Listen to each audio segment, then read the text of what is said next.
I pledge allegiance to the flag of the United States of America and to the republic for which it stands, one nation, under God, indivisible, with liberty and justice for all. Good morning, everybody. We'll go ahead and start out with, and if you're gonna be on, you have to be on video. Same as we say every week. Anyway, we'll go ahead and call to order the meeting, and being we had a chairperson last time, I'll go ahead and call the meeting to order, and then to see if there's anybody who wants to be chairperson. No. I guess if it works out, I'll go ahead and just say it, I'll just be the chairperson. I was there a few years ago, that way we can just keep our meetings going. I guess, Blaine gonna be here today, I think so.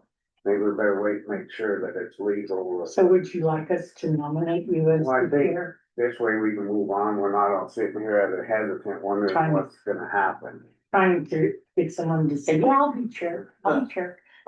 I guess, You want to be otherwise, chair? we just sit here and kind of look around and wonder. So, I'll make a motion that we make Commissioner Adler chair for the Granite County Board of Health. I'll second. all in favor? Aye. Motion carried back. Thank you. Thank you. Thank you, Mr. Chairman. Okay, the first thing we'll go ahead into is approval of minutes. We just got them. Is there any changes or anything on it, or does anybody see anything? Bless you. If I'm good, I'll make a motion to approve. In case you need it. Second? I'll second it. Public comment on them?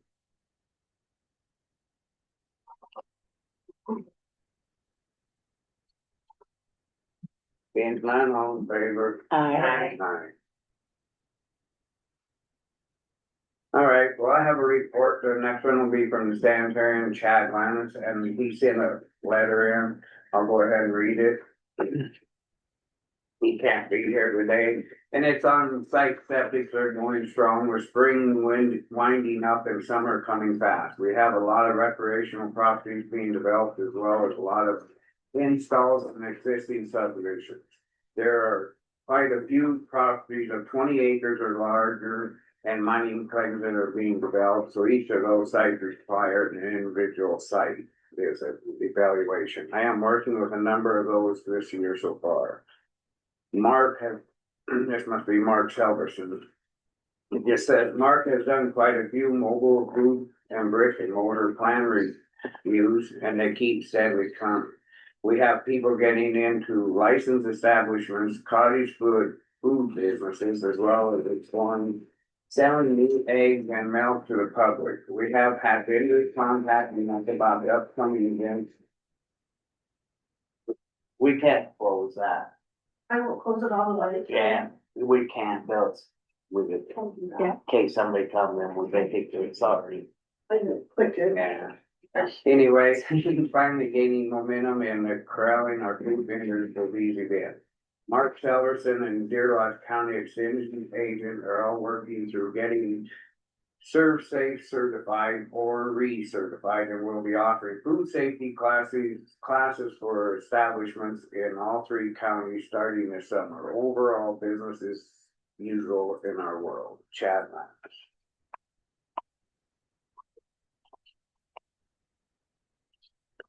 Any comment on his report? I just have a question that we can follow up with them on and request communication at our next meeting. What is the process for the planning department to evaluate the number of bedrooms on the building before they should make the size of the septic system and the time of the septic system? I'm just getting new to the board, but I want to understand from a sanitation perspective, are we doing a good job of requiring septics to be built that actually meet the needs of the number of people that will be occupying the property? So if we can ask him to explain that and what their process is next meeting, I would appreciate it. Okay, I think there's actually like a law for that, of like you can have soil type for how big of a septic, how long your drain field is per bathrooms. Yep, there is. Just in his reports, he's been talking about the numbers, but Oh. there's been no clarity on the process in which to follow the law's requirement, the soil I see. engineers are Okay. doing it. And that is truly the more important piece than, well, the volume, it matters. But I would say the more important information is the vetting process. And so I'm just asking that we add that to his report. Okay, we'll pass it on to him, get it to him, he can report on it, or you can even call him too. I'll shoot him an email Yeah. and then we'll follow up on it next meeting. Thank you. Anything else on Chad Lannis's? Okay, we'll go ahead and move into Granite County Tobacco Prevention Report. Amanda. All right, so a little bit of it will be review, but some things have changed since the last meeting when I gave a legislative update. So SB 150 was cigar bars and that failed, which is something that we were favorable towards. SB 98 was the tax reduction for heat not burn products, and that also failed. That was in alignment with our public health goals. SB 390, I gave you a very detailed report on the youth involvement for that and how the teenagers got it untabled, and that's where it was at the last time I got to talk to you. But it did get untabled, it did pass, and that closed some loopholes with e-cigarettes in the whole entire state. We've had that passed here since 2016, so our youth were very instrumental in communicating how those reports went in our community. That was signed May 8th by the governor, so that was a very big win for us. HB 149, separate, they wanted to separate vape definition, that failed. If they would have done that, it was kind of avoiding the confusing language that weakens regulation and enforcement. So I think ultimately that was a tax attempt to avoid taxing e-cigarettes if you can define it as something that's separate in Montana code. So having that fail was good for us. HB 494 was the tobacco master settlement, which is where our funding comes from, as well as funding for youth coalitions across the state. This is the second time in the last 4 years that that came under scrutiny, and it also failed protecting our funds, which is critical to public health and prevention efforts. And then the two that did not go the way that we wanted to was HB 177, which was to define tobacco and vapes as, or to define vapes as a tobacco product. Also another attempt at being able to tax e-cigarettes. There's only 18 states now that don't tax e-cigarettes, and we're one of them. That is really unfortunate because we're spending $511 million a year on tobacco-related illness alone. That equates to $1,026 per household in the state. If we were taxing e-cigarettes, or if HB 826 had passed, that would bring in additional income. We were working with a couple of legislators on being able to tax e-cigarettes and then set up a trust fund so that it would go directly to that 511 million. But it didn't pass, so that was unfortunate. Since tobacco prevention came into play, we've brought down the youth smoking rate from 70% to 7%. But the e-cigarette rate went from 2010 up 1,000% just before 2015. And so I think with each graduating class, we're gonna see that $511 million go up. And so taxing e-cigarettes is something that we are really gonna have to strongly consider in the future. Recent engagements that took place with me in our county, I did attend Deb's health fairs, which were wonderful, highly attended, lots of youth got to engage a lot of people. I did collect about 20 more surveys at the health fair from teachers and people who hadn't filled out that survey before, which was nice. It was also at the Drummond School. So I talked about the dangers of vaping and how youth can access the Montana My Life, My Quit line, which is directly designed for youth. On June 2nd, I hosted an activity at the Drummond Library featuring tabletop games and art and presented on healthy coping alternatives, refusal skills, and staying tobacco free. It was nice to have Gail come for that. She attended the whole session. The Tri-County State Plan has been finished and submitted for review. And then upcoming engagements that I have on June 19th and 20th, I am taking another adult chaperone and 7 teenagers to the State React Summit at Carroll College in Helena. This is an opportunity for leadership and development, education and networking. And then I also have one student out of Dare Lodge that will be a teacher at that event, which is pretty cool. And then we're planning a similar art game prevention night here at the Phillipsburg Library. I'll be doing those activities on Tuesday nights in this county and Monday nights in Drummond. It lines up well with their schedules. And then in August, I'll be attending the Montana Substance Use Prevention Academy at Fairmont to earn some more continuing education and maintaining my certification. And then continuing to collect data for the 30-foot smoking distance survey. Currently, I have 98 responses and 77.6% are in favor of amending that ordinance. And I'm also exploring the possibility of hosting the summer lock-in, which did not work out during the school year. It's not off the table. It's just a little more challenging without the school and their involvement and their access to youth. And then a note on a conversation that was taking place earlier, just out of curiosity, if sports physicals, is that something that we actively ask youth or survey youth during that meeting if they are using vapes or not? And if not, can we do that? It's something that I can talk to the providers about, adding. Typically, our sports physicals go directly off of the state's sport sheet, which they've recently added I think it's the PHQ-4, which touches on mental health a little bit, but I don't believe substance use is on there, but it's something that I can talk to at least my providers about screening for. I just think it's a great opportunity to ask our youth, and then I can also bring you lots of My Life, My Quit stickers and information, so I'm really just making sure they have access to a pathway to be able to quit. So the only other thing I wanted to mention is that my schedule, I had previously communicated to you that I would be here on the first Tuesdays of the month and in Drummond on the third Tuesdays of the month. But with our Board of Health meeting changing to the third Tuesday of the month, I'm just gonna follow that schedule. I'll be here for Board of Health meetings during the day, either in the basement or at the library. So if people want to schedule meetings or plan events or activities, that's a good day that I can do in-person meetings. I will also be here extra for the library stuff, but that's not really 100% relevant. And I'll also be here on the day that the DUI task force takes place. So otherwise, I'll be in Drummond on the first Tuesday of the month. All right, any public comment on this?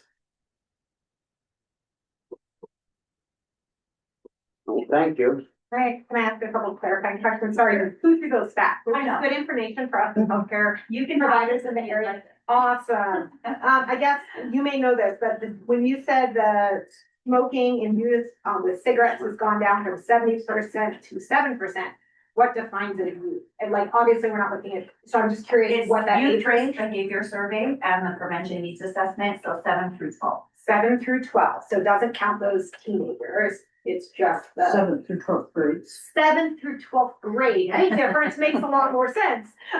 Thank you for clarifying. And then, of course, and we are all aware that, e-cigarette utilization has come up. Does any of the information show the combined utilization of tobacco products between, and are we trending in a positive direction or negative direction for you?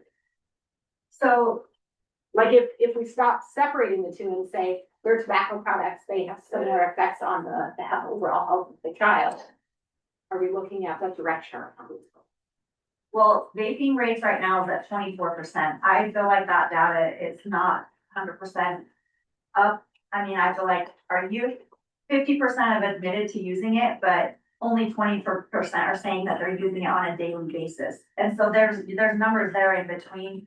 I think we're seeing probably more like 45% regular usage, but I think the reason why they're marking that they're not using daily is because they don't, if they could get the vape, they would have it, but they're bumming it off of friends and they have it when they can have it. So, it's the way that question is asked that brings that number down to 24%.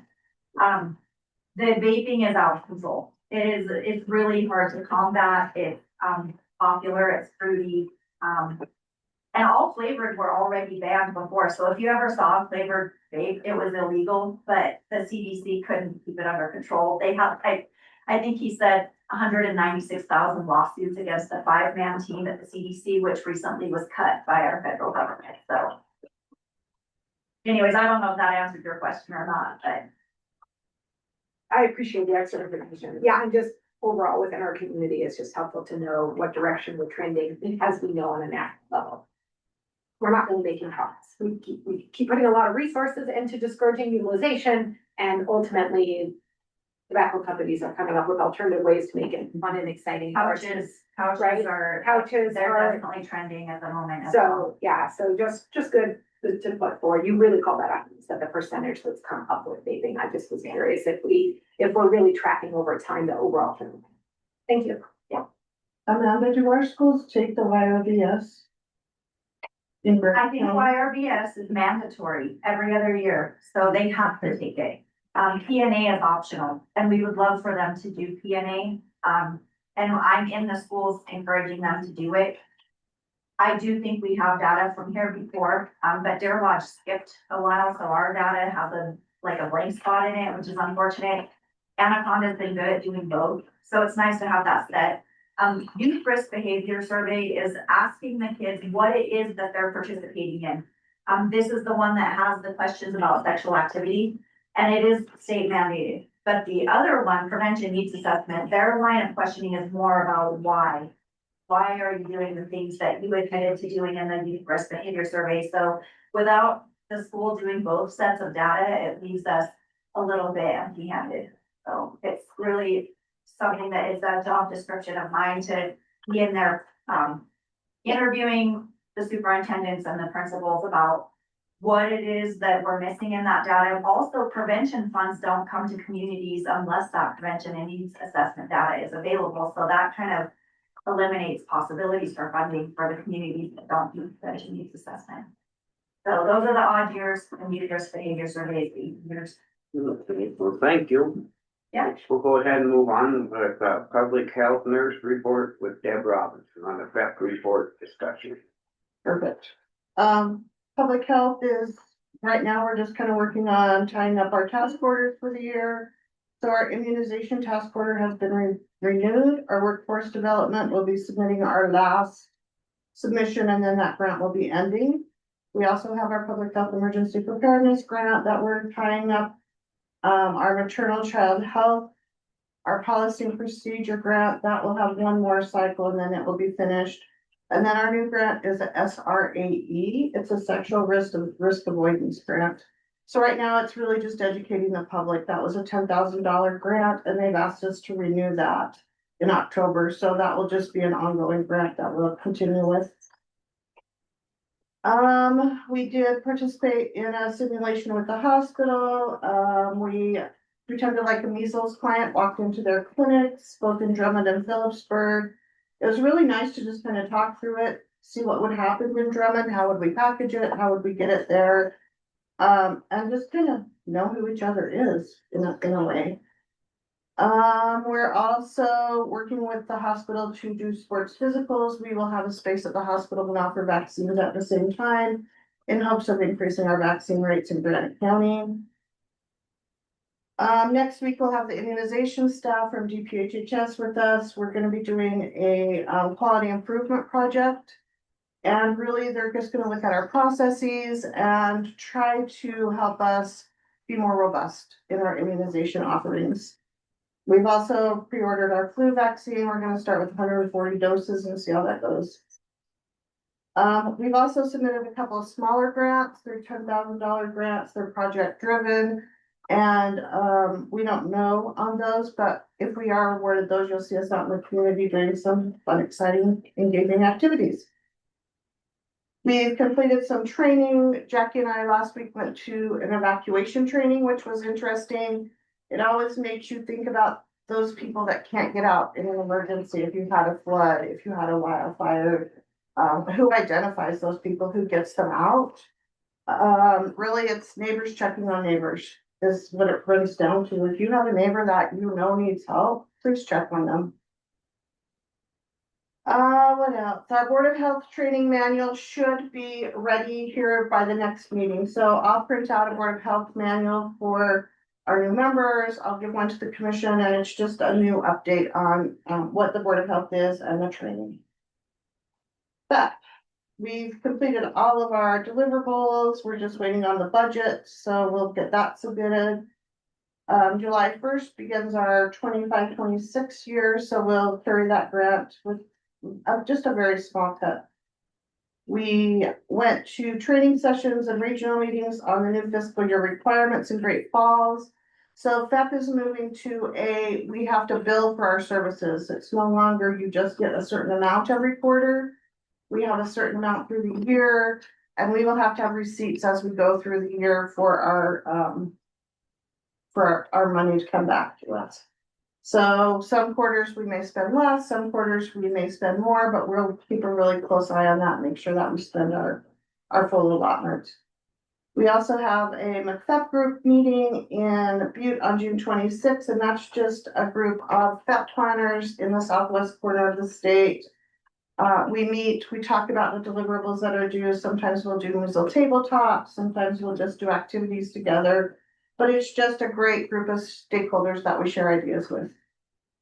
That's it.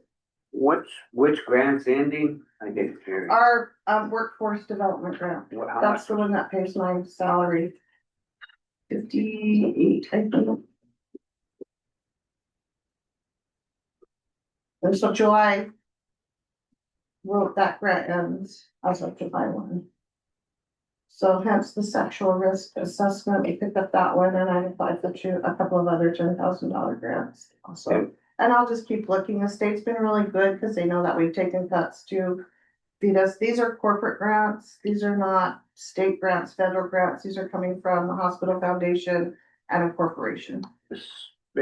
So if you're anticipating grants on your budget, how do you set them? But if you don't get them, you just cut. Well, her grant is sunsetting, so we wouldn't even anticipate it.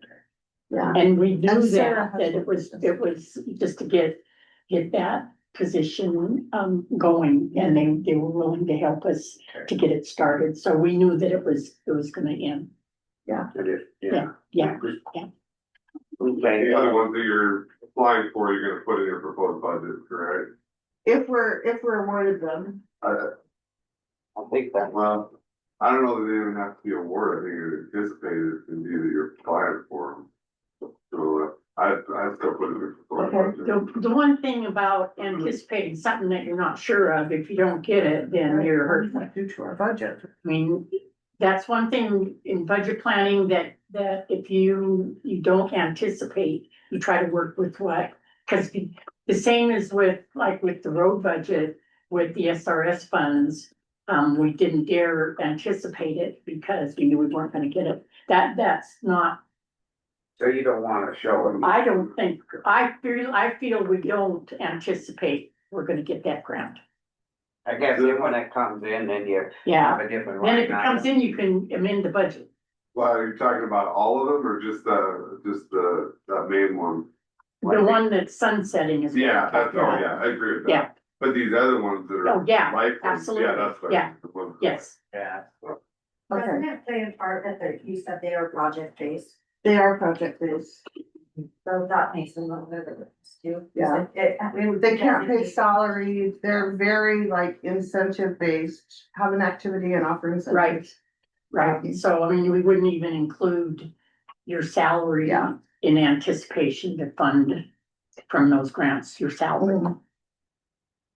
All right, thanks. You're welcome.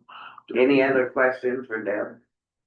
Well, Deb, I would love for you to expand. One of our action items after our simulations on measles was around making sure that the public is aware of the vulnerability. Do you mind touching, since we have some public participants, on the percent of vaccination with our youth roughly, or lack of vaccination, and then the percent of contracted measles, should we have a positive measles in our community now that measles is increasing, so that those listening are a little bit more aware, and then also how much likely school will be missed for those who may be exposed. I think that's really valuable information for us to get out right now. Okay, so as I was typing this up, I even wrote in my notes, the big gap is our businesses. I really haven't reached out to our businesses where tourists from everywhere are popping in and out of. I'm not so sure it'll be readily acceptable, but we'll get some signage downtown just to kind of warn people. Vaccination rates amongst any place in Montana is hard to assess because we don't report vaccination status. But I will say our schools are probably about 15 to 20% unvaccinated. That's a rough guess. I haven't been in every school. Remember that measles has a long incubation period, so 21 days. So if we have a case in the school and your child is not immunized, they will be asked to stay home for 21 days. If we get a second case in the school, say 14 days later, that 21 days will start over again. That is for any unvaccinated child or teacher within our school systems. Those are the only people that we can really quarantine, so to speak. Businesses, it's kind of up to them. Vaccination is the key, right? 98% is, it's a effective, 98% efficacy, I can't say that word, efficacy. And so, really, vaccination is the key. We are making sure that we have plenty of MMR vaccine in our fridge. So anyone that wants to can be vaccinated. What else? Our daycares are really good at making sure everybody's vaccinated. Anything else that you guys can think of? Is there anything going on with the maternal health individuals as far as, because they seem to be the ones that have the greatest reach and kind of touch on those mothers that are up and coming, or maybe those women who had just had children, as far as trying to encourage that and educate on in that regard, that this is something that needs to be addressed. Do you know I anything feel about that? like the OB doctors are pretty good at educating. What I personally have seen is measles are in little communities, right? And they're usually unvaccinated communities. Those communities tend to do more home births. So that education is very hard to get to them. It's our unvaccinated that we really need to educate and keep safe, really, because they are a vulnerable community right now. I have you state today. Jessica Martin. Sorry. Maybe talk about the school rules, because, yeah, we talked about that, right? Right, so in a school, we are allowed to remove a student or a teacher if it is a communicable disease. So we've sent that to Blaine to make sure, and Dr. Khan also got a copy, just so that we're all on the same page. We don't want to go into it like we did COVID and have new rules every day. So we kind of, all three of us, looked at the document, and I think Blaine really, it does say that we are allowed to do that within a school setting. Yeah, well, I think the order could come from the Board of Health or Dr. Khan. Right. But generally Dr. Khan. Okay, we'll move on. Is there any other questions? Sorry.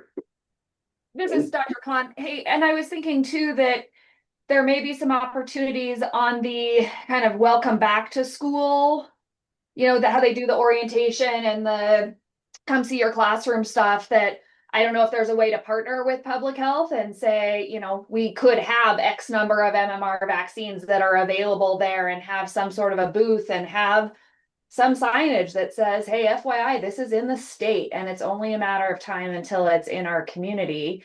And if you've had a dose, then you don't have to quarantine. And so trying to use that as a little bit of a stick to encourage people to do it ahead of time. There's kind of an opportunity that you can do the post-exposure prophylaxis, although at least the last time I looked at CDC, that doesn't get you out of the quarantine. It just decreases your risk of getting measles. And so, yes, you could get a dose in those kids then, but it doesn't change their quarantine. And then the other thing I think we just need to be very clear about communicating to the school is that we would be doing that, so that teachers have a plan in place as well about how, because it doesn't mean those kids can't be educated or don't need to be educated. It just means that they can't be at school. And so making sure that teachers kind of have a backup plan in place. Okay, Dr. Kira, could you please come on radio? Oh, yep, sure. My bad, Wave to us. huh? That was me, I'll work with the schools to see if I can, just have a booth at their welcome back day. That's a good idea. There's the school newsletter as well, probably Mhm. get something in there, at least trying to, we're doing newsletter, Thank you, come on. Sure. okay. Phillipsburg is good at sending emails out to all the Oh, parents. Yeah, I Yeah, got emails. I feel like that's the Phone best. service that calls and Yeah. updates you all the time. No. Yeah, yeah. Yeah. All right, so we'll go ahead and move on with the local health officer, Dr. Kirkon. Thanks for coming on, my bad. No, that's fine.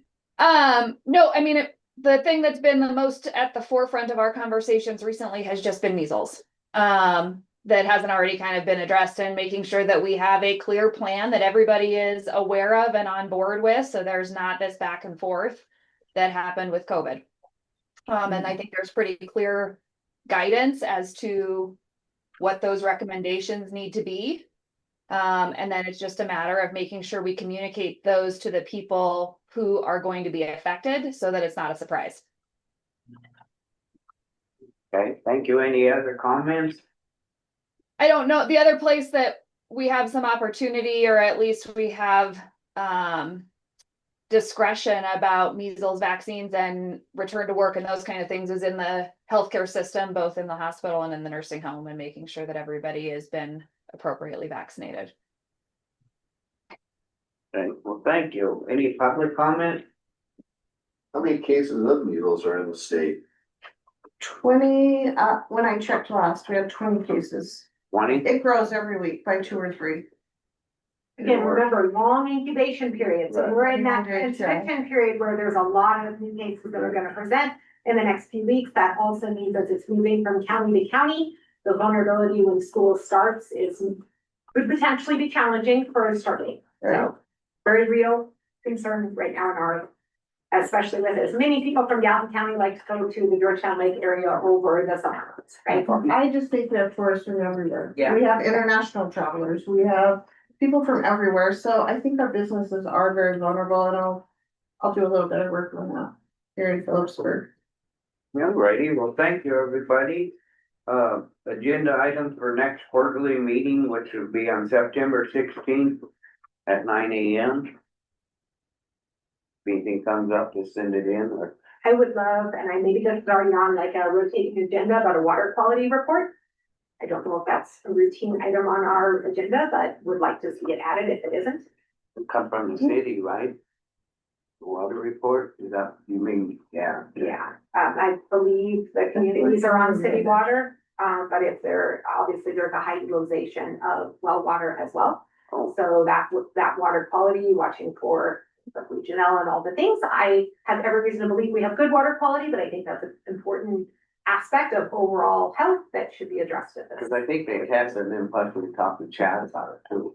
And I haven't seen anything suspicious, because all those are reportable and would come to me. From people on wells that appear town water, Mhm. but yeah, that's a good idea to have another regular agenda. There's just usually a process for, excuse me, thank you so much, for testing the water on some sort of regular cadence and then giving that report to the board so that the board is aware of anything. Mostly so that we can celebrate we have good water, which is a good thing. Let's do that. Alright, Great.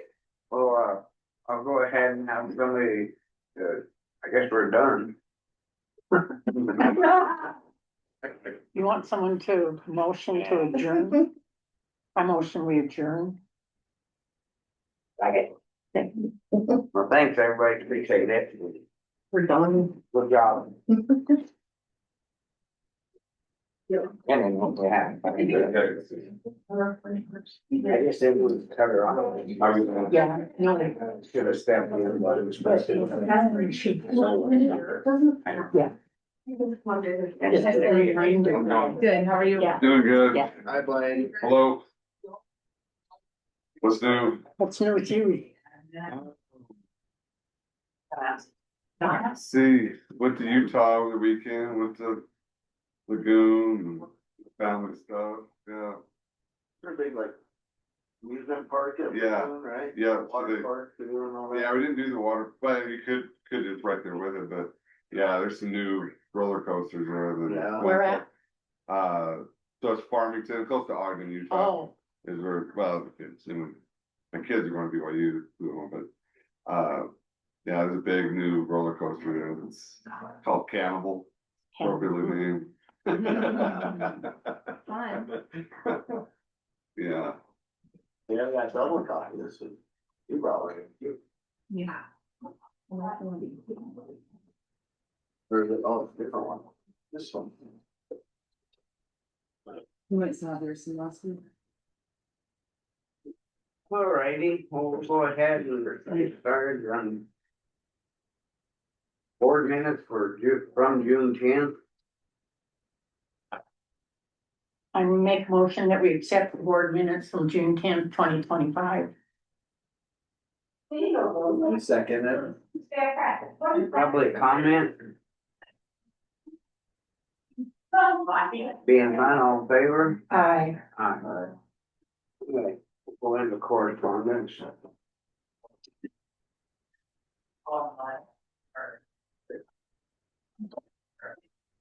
you didn't change your rules on video, you're still requiring, or? Yeah. Okay, all right, I said it when we first started. yeah, On the okay, board minutes. yeah, That's why I told Blanche, I didn't wanna cut Kira off right in the middle when she talked, and that's why I gave her. yeah. So would we state it in We have to say it every time? It's in the, on the agenda, right? when we start our Granite County Commissioners agenda? Does it have to be said after we finished our Board of Health? I think if you said it one, I think in the agenda is sufficient, but a reminder is always. Alright, if you're gonna wanna be on, you have to be on video. And I just felt it was terrible to cut her off and she Yeah. explained Well, the medical thing. Can be on Zoom, but have to be, yeah, giving public comment needed.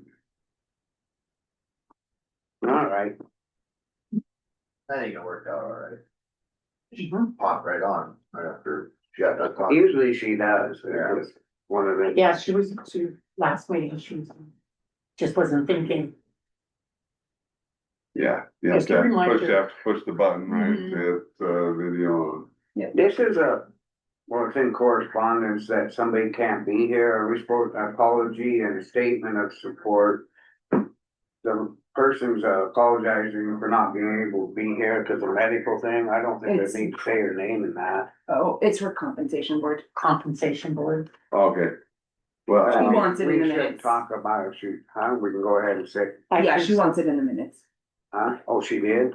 so basically she's waiving her right to privacy by sending that letter. Oh, I guess that's. what Yeah, I it's a didn't waiver. Bring up her privacy. name. Yeah. I guess we'll just hold this out too, for when we get into compensation board, that this is from Vicky Harding. Well, she's not gonna make the compensation board? No, but we'll have that to read during the compensation. Oh, okay. Could, I get her on phone if she, or she. She had an appointment. Okay, all right. Yeah, I just thought we'd just keep it, and when we have the compensation, we can Yeah. pass it around or read it or whatever. Nice for her to be on the board. Yeah. Mhm. I think so. Yeah, I got crap everywhere. That makes me smile, but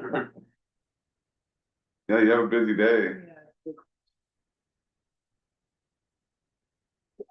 And the next one from Blaine Bradshaw, who's he? This is it.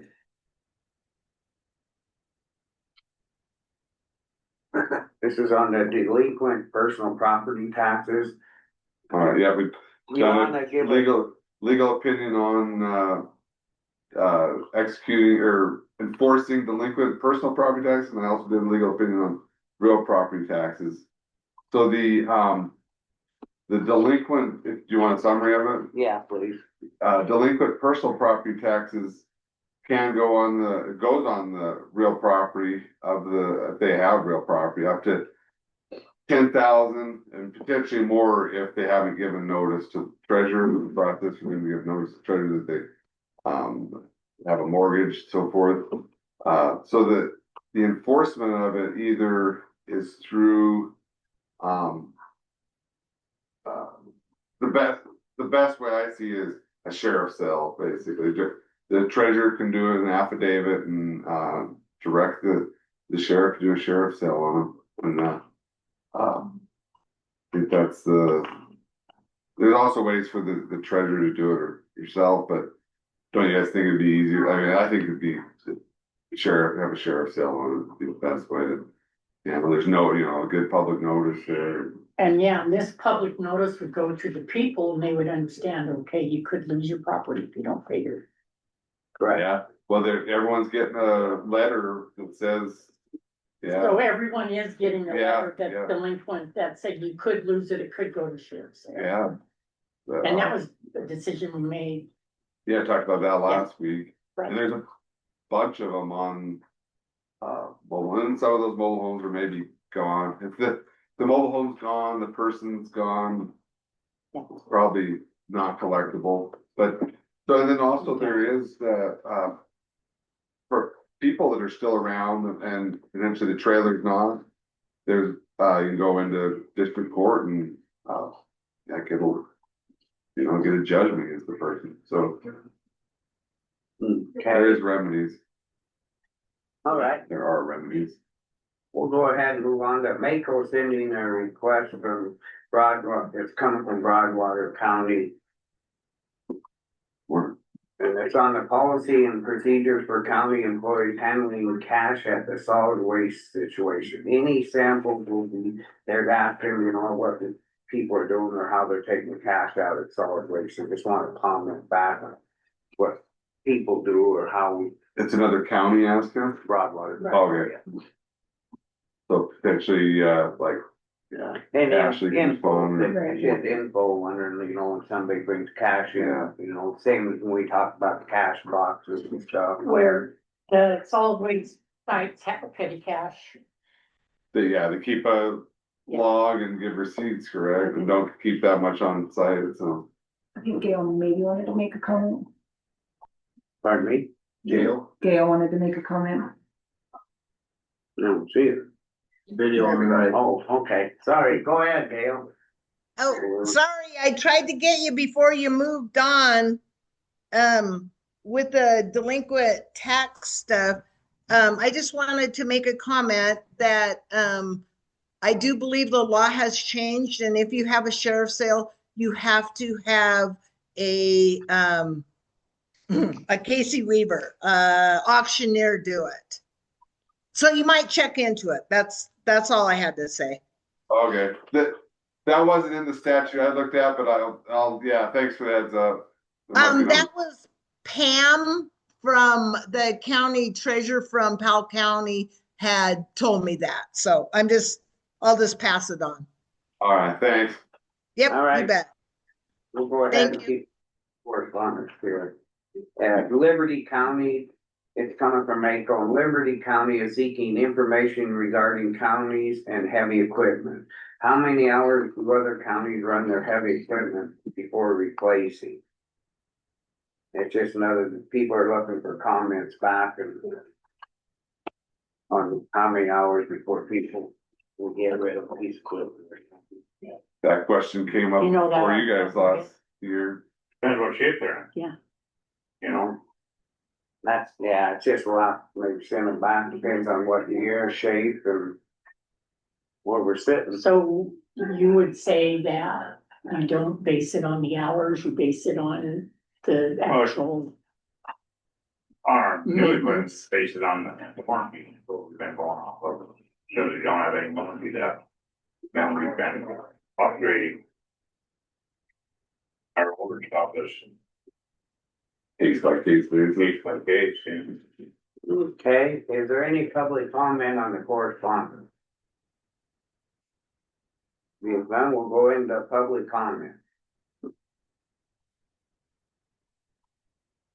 Okay, I guess this would be, I don't know if this would be considered public comment, but I went to the, district meeting on Friday with, the Mako meeting, and it's District 8, District 9, and District 12 were there.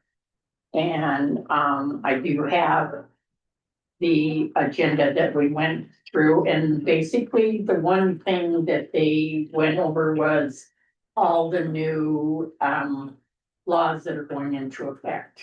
And it's summarized in this agenda that I have. And also, they talked about the tax rates as compared to the 24 tax rates, and how we would bring knowledge to the public that the rates are going down, but the mills will probably go up, but then we'd still use the same revenue plus the inflation factor, and they need to understand it'd be the same cash value as last year. So this was the main point of this district meeting between District 8, District 9, and District 12. And also, I'd like to let you know that Granite County is going to, sorry.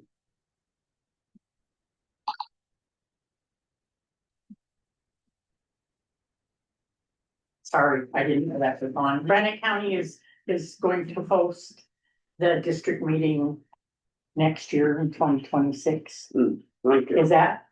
Would that be something that we'd have put on the agenda and make a motion? Or just, We all approve it, you know, Yeah. I mean, if you just figure out the date and that and put it up there, and I don't know why you'd have If to have. they're, providing lunch or something, Yeah. or I'd do that if Well, you're spending actually, money, but yeah, they- having it here. we paid our own lunch. Oh, did you? So just provide a space for the district to come and be with Mako. I agree, I think the chair can say it's approved. That's approved, I did great, thanks. That's two thanks you got today, so. You'll get it. That's it for the rest of the year. Yeah. Yeah, quarter spilled. How's that going? We'll go ahead, is there any other public comment? Being none, we're running a little behind, we'll jump right into weekly report of, call on road and bridge and solid waste. We're back on gravel. Down at West Mullen, started doing that this morning. Yesterday got done with Eastport, got that all bladed up and, of course. Taking, we're getting a bunch of stuff from Georgetown again. Awesome. Yeah, a lot of the dust abatement stuff, guys at Badger, stuff that's not ours. You know, we make a decision on, what we're gonna do there. There's a lake shore. Yeah, Badger Bay as well. It's, but that's a different deal, but Lake Shores. It was kind of dusty Friday when I drove, but it's for sure. brand new gravel that's got put down, so it's Yeah, gonna kick up. yeah.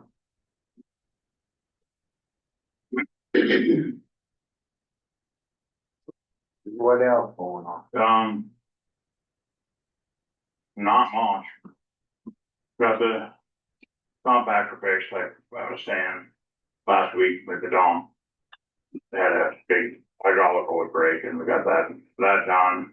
And we got a bunch of propane tanks. Came in, somebody threw into the metal bin and they brought them back. They had the valves all on. So I'll go get them picked up and take the valves out of them and take them back.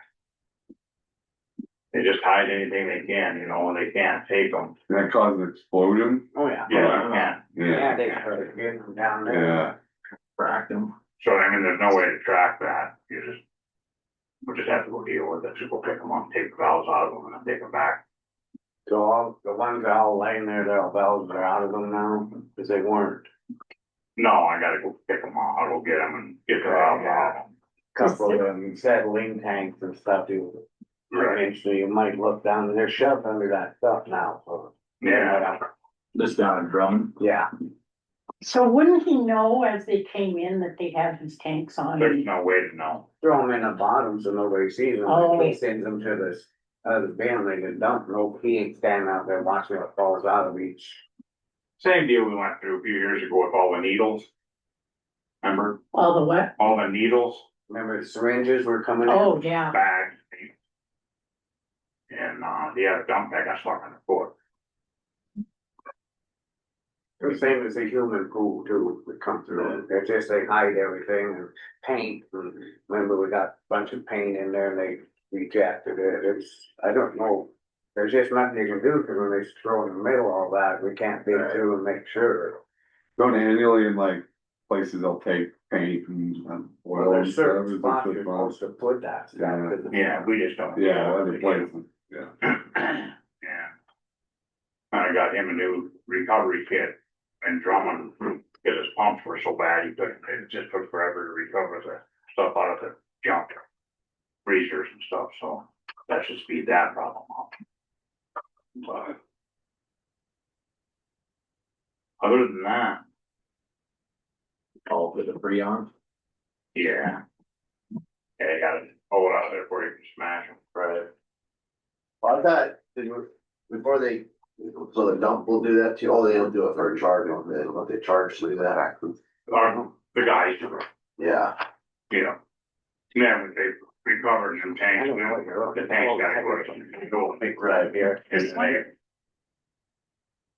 empty them. Sorry. Well, I talked to Jack, he's the guy on the reclaiming deal that we're talking about.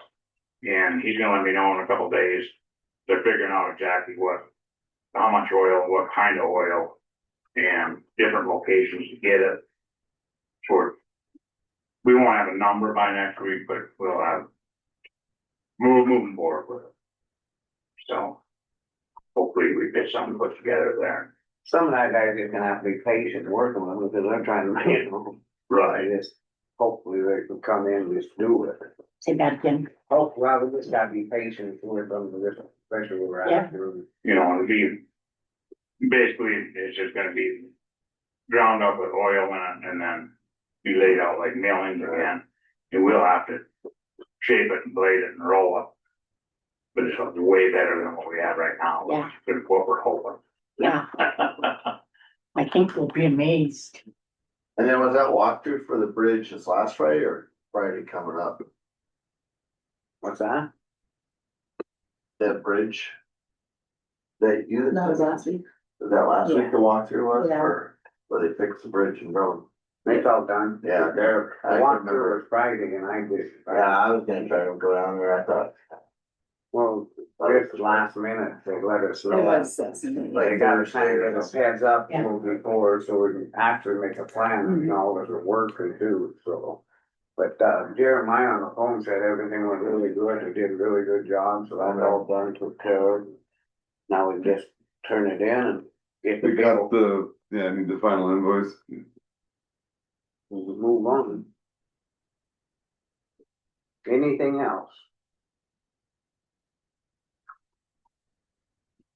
Oh, we got, Gail, sorry. So much. No Go ahead, problem. Gail. I just wanted, you had asked me a question when I was up there, Scott, about what happens to like our solids from the town, and we have a grinder on our lift station. So I just thought I would have that on record for you. Thanks, I appreciate that, yeah. You bet.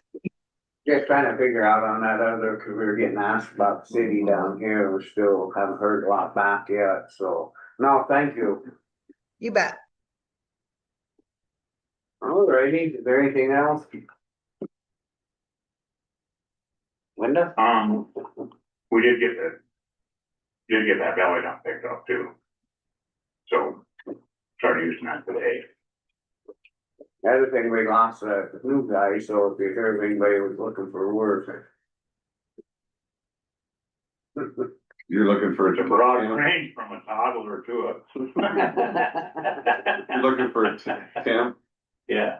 Same as we had. put in the paper, It's just been going by word of mouth, this, I don't know, I guess it could, Because it was a short-term position. yeah. or, yeah, I think word of mouth's probably as good as what the paper's gonna do. And then remember, we decided that if it was a short-term position, we'd look into it as making it permanent part-time.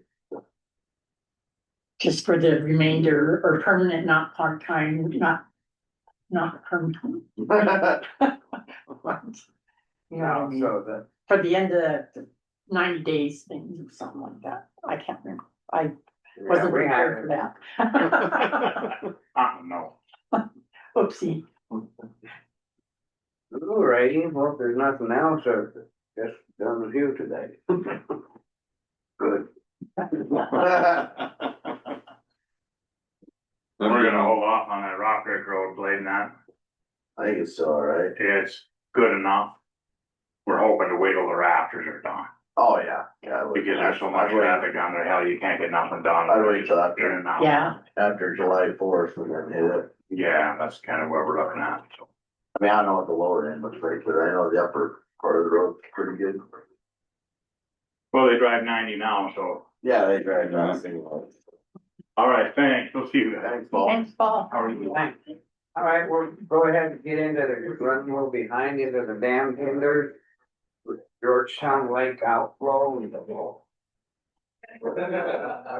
Uh, 6429.22, and it's 3.36 below pool. Last week it was 3.30.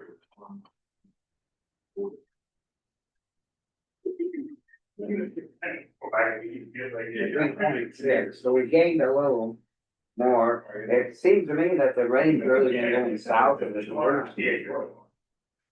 Not, That's the high sheriff. no, anyway, so we're, I guess I'd see what you guys' motion would be, and then we'll go to public comment. I think if I may, I think now that the banks would be wet, and I think we should go down to 30 to have, try to get the lake full. I think plenty of water's been coming down. Last year, we didn't have 35 coming out. There, for a very short time, we had 35 coming out, but we did 30 last year. But I think right now, if we're gonna get some more rains, like you said, there's south more than here. Is that what you're saying, that the rains are north south and They're wet, they're up here, we're not getting nothing. we're not getting anything? We get nothing. But- Lots of wind, but no. it's Yeah, all- I think it should be 30. Did you see the comments from Lee Tangel? No, I didn't. Okay, was. he was encouraging going down to 30. He's from the Badger Bay homeowners.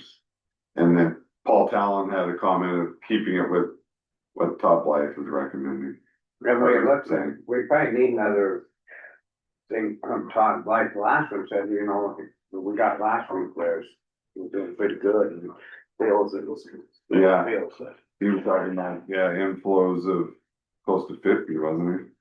For June average. I don't know that, yeah, I haven't. I guess, if we get a motion to go to 30, Blanche, is that what? I'll second it. Okay, go to public comment. Go ahead, Brad. Yeah, that sounds good to me. Yeah, there's not a lot of snow left up on the Snowtell site, so. Yep, dropping to 30 that sounds good to me.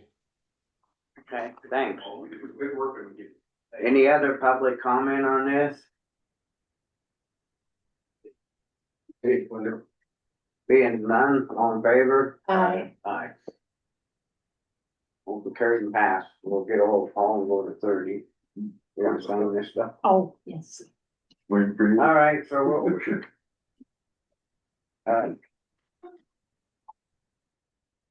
Initial discussion on proposed amended county floodplain regulations, setting and notice of public hearing, and Linda's here with us. Go ahead, Linda. So, they did an update on the Rock Creek and the Clark Fork up to Drummond. So they've been working on, FEMA's been working on that for 4 years or so, and they're all ready. They've all gone through public comment, hearing, all that. And in April, they sent us the letter saying we have till August to approve the regulations now. So these regulations have to go to FEMA and DNRC before we get to vote on them, even though there are regulations. And once they've approved them, we can't change anything in them. So I've been working for 2 months now to get them to approve our regulations. And they finally approved them and they're ready to be adopted. So there's not, I mean, they go through a public process with the resolution, but if it's just a note that if we change anything in them, they have to go back to FEMA. And we do have to still get them adopted by August. Pretty much get it through, and then you gotta try to. Yeah, you just kind of gotta live with it. I tried to actually change one shall to a should, something that I don't normally like to do for them, and they made me to. I think there's a Montana Supreme Court case that says should and shall mean the Yeah. same anyway. But they made me change it back. They're like, we won't approve it until you change it back. It's like, fine. That's not right. Yeah, that's micromanagement. Mhm. Yeah. Okay, so, right, I make a motion on this, and when you wanna get it in, or? It'll just go, the resolution, Wayne's drafted up and he's got all that end of it going. So it'd be advertised, I think, not this Thursday, but the next 2 Thursdays. Then the week after, having a public hearing, and then the 2 weeks after that, first reading and second reading for the resolution should be done by well before August 30th. So no motion was needed at this time. I would do a, motion to, advertise the public hearing, set the public hearing and, notice it. Set the public hearing notice. Yeah. I make a motion that we set the public hearing notice for the proposed amended county floodplain regulations. I'll second. Public comment? And the hearing would be,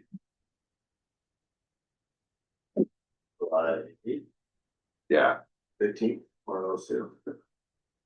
July 11 have to be in Yeah. July 8th. 11 a.m. All right, all in favor? Aye. Carry that. All right. Thank you. Yep. Thanks, Linda. Thank you, Linda, for all you do. You wanna stay down here, Linda? Yeah, she does. Of course she does. Okay, we're into the we're gonna go into the Granite County Compensation Board Annual Meeting, recommending salaries of elected officials, including COLA, discussion and decision. Compensation People board, can- front and center. Can move up seats there. So good. Anybody else? Is there anybody else? There's one other. There's, I'm sorry. Vicky can't come. Oh, Yeah. Well, just the compensation board, if there's any, you're a compensation board. You're not on the compensation, you're just, All right. you're just an elected official. You have a good choice. We only have 2 public on the board right now. Well, Vicky can't be here because she has a medical. So it's the sheriff, and then the 3 commissioners Rod's here. and then And then 2 another, elected for the chair. officials, and then 2 Yeah, wait, it's in. county attorney on the compensation Yeah. board. Yes. let's see. Let me double check that, I I believe. think, I think it's only like 2 elected officials got funded in the compensation. Because. You should be. Yes, can I be retired? Don't retire, Kathy. Don't retire. No. I don't. Not the current. All right. The first time. Uh-huh. Who wants to leave? Are you leaving on? We have money in the No, I- budget. You have money in the budget to do this big of a raise? So, you asked me earlier about how it affects, or somebody had questioned how it would affect all of it. And I did some quick calculations, well, in the last half hour. So, and I did it for, I did one for all of the elected officials and what that would raise it. And so I just did it on gross wages, but then with the unemployment, they don't have that, but the wage, all that other stuff would add another 5% to it. So for the elected officials, and then that trickles down to all the deputies, the sheriff's deputies, and then all the deputies here. Can I say something on that? Yes, It does, but it doesn't trickle down into the dispatchers, okay? correct. Correct. Right, and then, so all of those would be based on the new base. That's how I figured that one, and then I also added 3%, is that what I was hearing? For just as an average, for all the rest of the. So right now, this isn't. Oh, okay, so for that. Ooh. Okay, so this is just on the elected officials. Okay, and I have all totals. So 42, that's 87. We do. Hold on, one at a time, I'm getting all Yeah. mixed up here, let's, Okay, stay one, sorry, I guess. okay, so I guess if I may, Yeah. the elected officials are proposing adding 5,000 to the base. So the 5,000 to the base would not include the COLA. If we should give the COLA to the other county employees. And then there's also, so what we have is, and I don't know if I've given everybody the, there is, I asked if, Sarah would give me some calculations. And, I asked for the 5,000. And then, I asked for 2,500, and then I asked for just the COLA. So did everybody get a copy of that? Did the compensation board get a copy of Not that? the calculation, I didn't. Did you make copies for everybody? Yeah. Did you? I'm sorry, yeah. Oh, no, it's okay. Well, I think, need to look at them, so everybody's understanding the page. Oh. Anybody else need them? Well, they're all. They're all different. They're all different. They're all generic. There's 5,000, there's 25, and 2.9. I think we all need that, be on the same page. I just said we need that, everybody needs to have them. Okay, you got all three. Yeah. So here's one thing that we know is going to happen with our certified value. We know that the certified value we're going to have lower rates. And that's going into effect. I'm not sure, I think July 1. And what's gonna happen is we're going to need more mills for the lower rate, because we're gonna take last year's revenue, add the inflation factor in it. It's gonna be lower, but we'll still have the same cash value as last year, so the mills will go up. And it'll just look to the public that we're adding more mills, which we're actually not. One thing they did though is they increased the tax rate on a second home, correct? So that's gonna affect Crown County. It does not go into effect until 2026. 26, Yeah, and then yeah. we lowered it. Okay. It's 25. Yes. It's gonna take a while. Yeah. They can't implement it until 2026. There's too much that they need to figure out. So So, sorry, Sarah, you were saying, what was the total, fiscal 25 projection, the effect that it was gonna have? For the 5,000, so it's, so just for the elected officials and not strictly down to anyone else, it would be about 47,000, 48,000. Okay, and what's the trickle effect to deputies, That goes down. just for the bottom line? Right. So 12 and 26, so 39,000. The In addition- 47 And that plus would the be with, 38. that would be with the, yeah, plus the, yeah. So, and that would be the deputies, the sheriff's deputies and our deputies. So So the 47 plus an additional 38 for the. 85,000. No, I think everybody's worth it if it's in the budget. I don't know. What's the 2,500? Maybe get them all out on the board. Did you figure how much it's gonna be? No, I'm sorry. Well, I mean, So you're, it's right here, Yeah. on just for the. I'm just elected on the officials. elected official you've got, yeah. Okay, for the elected officials, it would be 17. Oh, that's the 2.9. Yeah. It would be right here. 23,777, 24,000, but that's a trickle down. Yeah, So, so probably another 18 or something, Yeah. maybe. okay, so Sarah, Mm-hmm. how are the budgets doing currently? So I did take a look at that and I was like, wow. And we're 11 months in and, you know, if they were right on track to spend every penny of every fund, it would be at a little over 90%. And there's only one or two funds that are, you know, which roads is at 94 and Flint Creek project is over, but everybody else is down around the 60, 70, you know, they're all doing really well. And that's just for the for 11 months.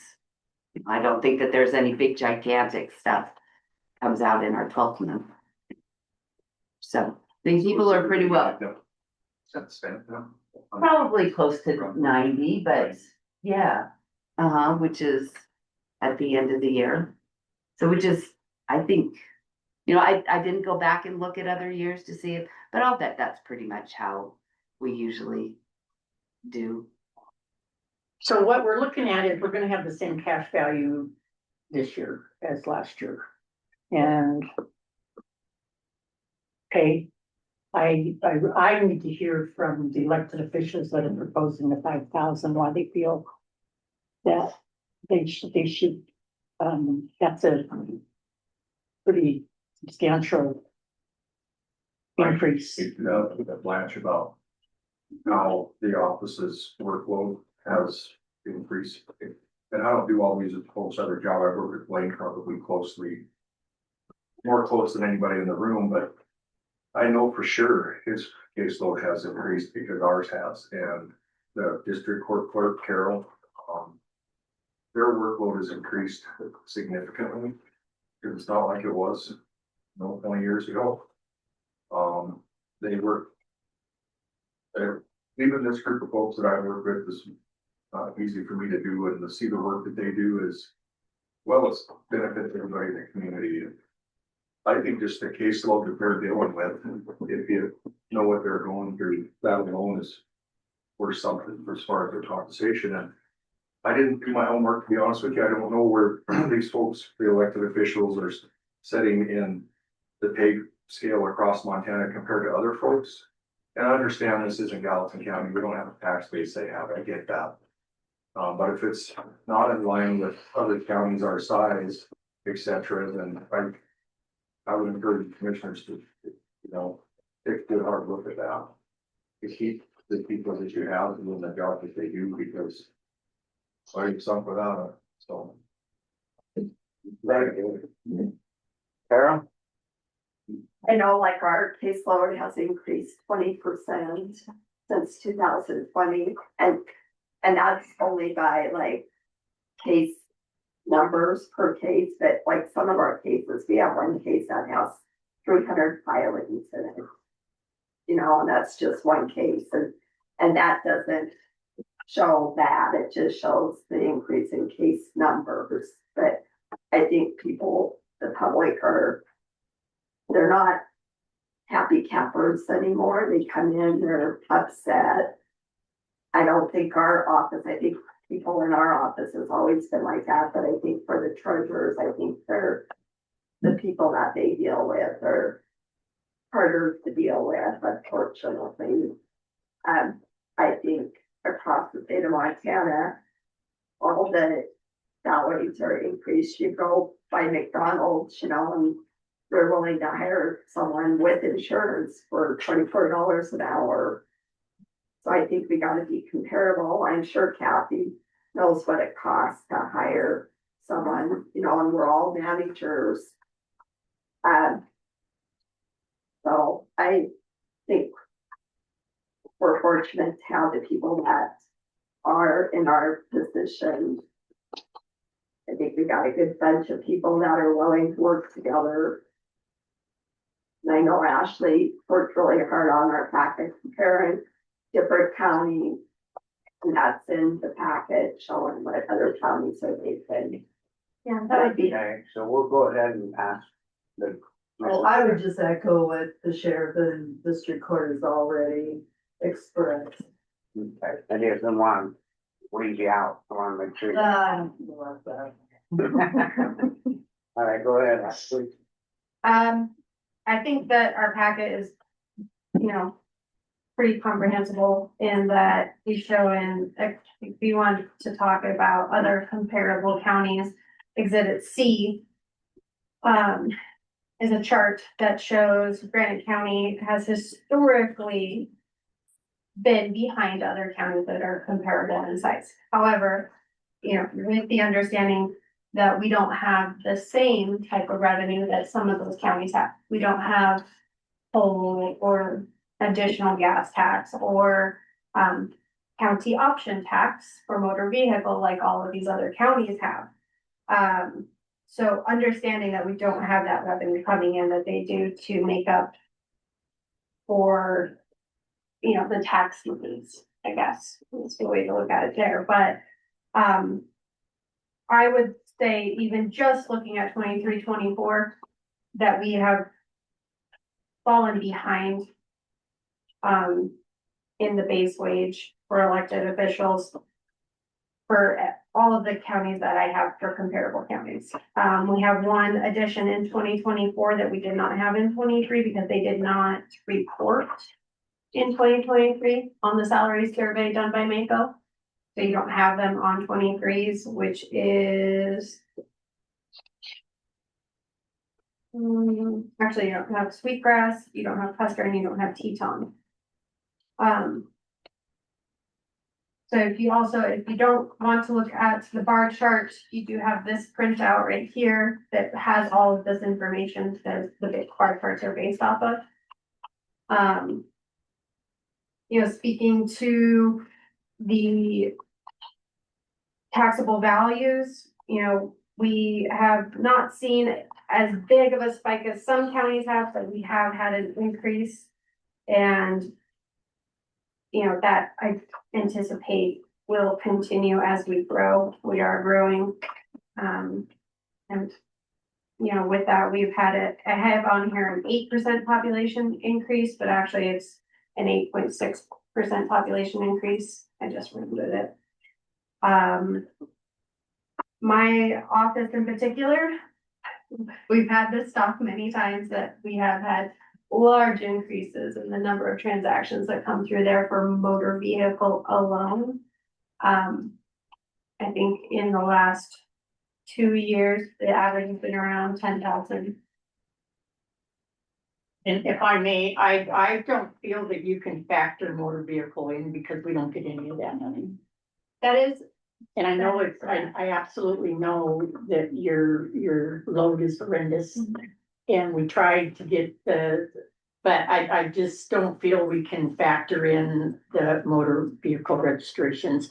Yeah. In the fact that the workload for the treasurer's office is immense with the LLCs coming in and because they don't pay the, but other than that, and your graphs are good. I just didn't feel that we could factor that in with. You'll notice that I did not include what it would be charged monetarily. It is based off of number of registrations. So it does not necessarily mean that we're bringing income into our county with that. We do, however, anticipate the 10 cents per transaction that will be coming to our office in this coming year. We also did receive additional monies that was not anticipated. in the amount of $20,000. Because they started charging LLCs through their registered agents for plates. So we do have some monies coming in this coming year that we did not have in historical information. So that is something to look forward to. And if we can get that county off in Texas, would be great as well. But besides the motor vehicle in our office, with changes in the legislature, we have had an increase, I would say, in people that come into our office for property tax information, for disputes with property taxes, questions for the Department of Revenue that we have to go in between. Carol is very right. We do have an increase, I would say, in the amount of people that we have that are confrontational. And that we are the front line with that. I would say that since I've taken office, it has calmed down a little bit. When I first got in there, we had, of course, the supplemental tax. And so that was pretty intense. But I would just say that our information that we've provided, I feel like, really outlined what the cost of living is in Granite County. With that MIT study, and as well as the comparable salaries for other elected officials in our area. I think that it's very warranted. And if we have that money and that we can do that, not only affects us as elected officials, but because our deputies fall under us and with statute receive 90% of our base pay, it does affect them as well. Thanks, Blake. I concur with what everyone said. I think, I think I make a fair wage, but, looking at, some of these deputies trying to get housing, I think is a huge issue here. And I'm gonna be potentially another term, I'm not sure how sheriff's retiring. You gotta have be a trackable wage for people coming in. And right now, I think, you guys would be looking at getting, if I retire, I think you're looking at like someone first year out of law school coming in. They're not gonna be able to afford a house here. So I think you gotta be looking towards the future. And if you get a first year attorney coming here to be county attorney doing prosecutions, you're gonna be in trouble. And so, I'm not here fighting for myself. I'm here saying what the future of Granite County is. Right, And it Kathy? is more cost effective to keep people than to hire new with all the training and it takes Yeah. time to learn everything that Yeah. these people do, so, yeah. And one thing we do have an incentive for the elected officials. They do get longevity. Yeah. So, but, you know, you guys have a comment or? I missed that. You say, Eric, If you want to. My opinion, I know it sounds like a lot, and I totally agree, and I don't think there's one of us commissioners saying that the workload hasn't doubled or tripled, we've never said that. It's just 5,000 is a lot of money, and I guess if it's there and we can make it work, it's great, but I don't wanna be cutting ourselves short too. Cause you can't take it away Right right now. here. Once you do it, Right. it stays, yeah. And then, what's that? I think it's, The 5,000. I think it's there. I mean, I know what you guys are doing and what you just read and see and with the people coming and going. Just really appreciate what everybody does. You know, it's nice to reward them some way or another, but go ahead, Paul. This is an annual meeting, right? Yes. Correct. Yes, Okay. yes. Yeah. So like, I mean, I'm for it too if it's there, like Sarah said it's there, but it's like, it's also like, if it's not there, then next year when we sit down again, it's probably gonna be a no deal if we don't have the money for the cost of living increase and all that, right? Right. Yeah, That's kind of we're on, Yeah, year by year, you know. it's a year by year deal, so like, I mean, I'm for it if it's there, cause it is, everything is expensive. So the one thing that, and I'm not, trust me, I'm not saying no, I'm just saying that the base stays, you put the 5,000 on the base and the base is there. It's whether or not we're gonna get COLA the following year. Oh, Yeah. right. No, and I appreciate, and I know what you're saying too, but Yeah. you're getting the facts out to us, because we've done that for Okay. 10 years. So, and then the base, the 5,000 base would go on to your base now, which would bring it up to what, 59? 59, 471, Okay, 20. I And understand. This that is- would be the base, and the COLA, you would not receive the COLA, you would just get that 5,000 out of your base. That's my next. COLA would go for the, there would be no COLA for the elected official, it would just be added Yeah. to their base. Yeah, I'm it's on- just changing the base. Yep. Yeah. Okay. Mhm. And you feel that looking at the way we're. Yeah, gonna be especially okay. when I did the numbers that I did, you know, looking at the, elected officials and how it trickles down. Yeah, and then across the board. I think Scott was the only one here when the union is a four-letter word in my opinion, dissolved in the sheriff's office, and the board of commissioners at the time promised me that they would use the money that they were saving in negotiations with their attorneys and everything else, and the money that was being burned for no reason, to help take care of my jailers and dispatcher. I don't have that right, but I was told that, and I would seriously ask that you guys consider that, yeah, union's a four-letter word with me, I don't like them. I think they, yeah, well, I'll get off that soapbox, but please consider that. I don't remember what the county was spending negotiating with, the union when the sheriff's office had one. I was never a member of it, but it was quite a bit. Please remember that. When you're punching those numbers in. And I appreciate, Scott, that you're conservative and, you know, for the people that we do serve here, that some of them are on fixed incomes and tax increases and this and that, it hurts. I get that. I appreciate you guys not being that way, but Wayne brought up the best point of all, probably, that it's really hard to attract people here for sheriff's deputy because of the cost of living. And how, so I agree with you. And then the last time we got the raise was 2018. You get a COLA every year, so I can't say you haven't gotten it. Well. Colin's not a rate, Colin's not a rate. Well, it's not. Not a raise. Adjusted the base, right? Last time we, adjusted the base. Now we're getting everybody going. Yeah. That's Dave. So who makes the motion? So this is a recommendation, this would be a recommendation by the compensation board, and it could be a motion by any member of the compensation. Yeah, this is just recommending salaries, so. But also need two commission for it to be a recommendation, two commission. I will make the recommendation to increase base salaries $5,000. Second. That sound like a For all elected officials. all elected. I'll second that. Randall, cause she knows. Yeah. To the base, yeah, because it gets Yeah. adjusted for the half time. I'll make a sense. Okay, hold on. I'll make a sense. Okay, public comment? I just know I don't want any of your jobs, so. it's-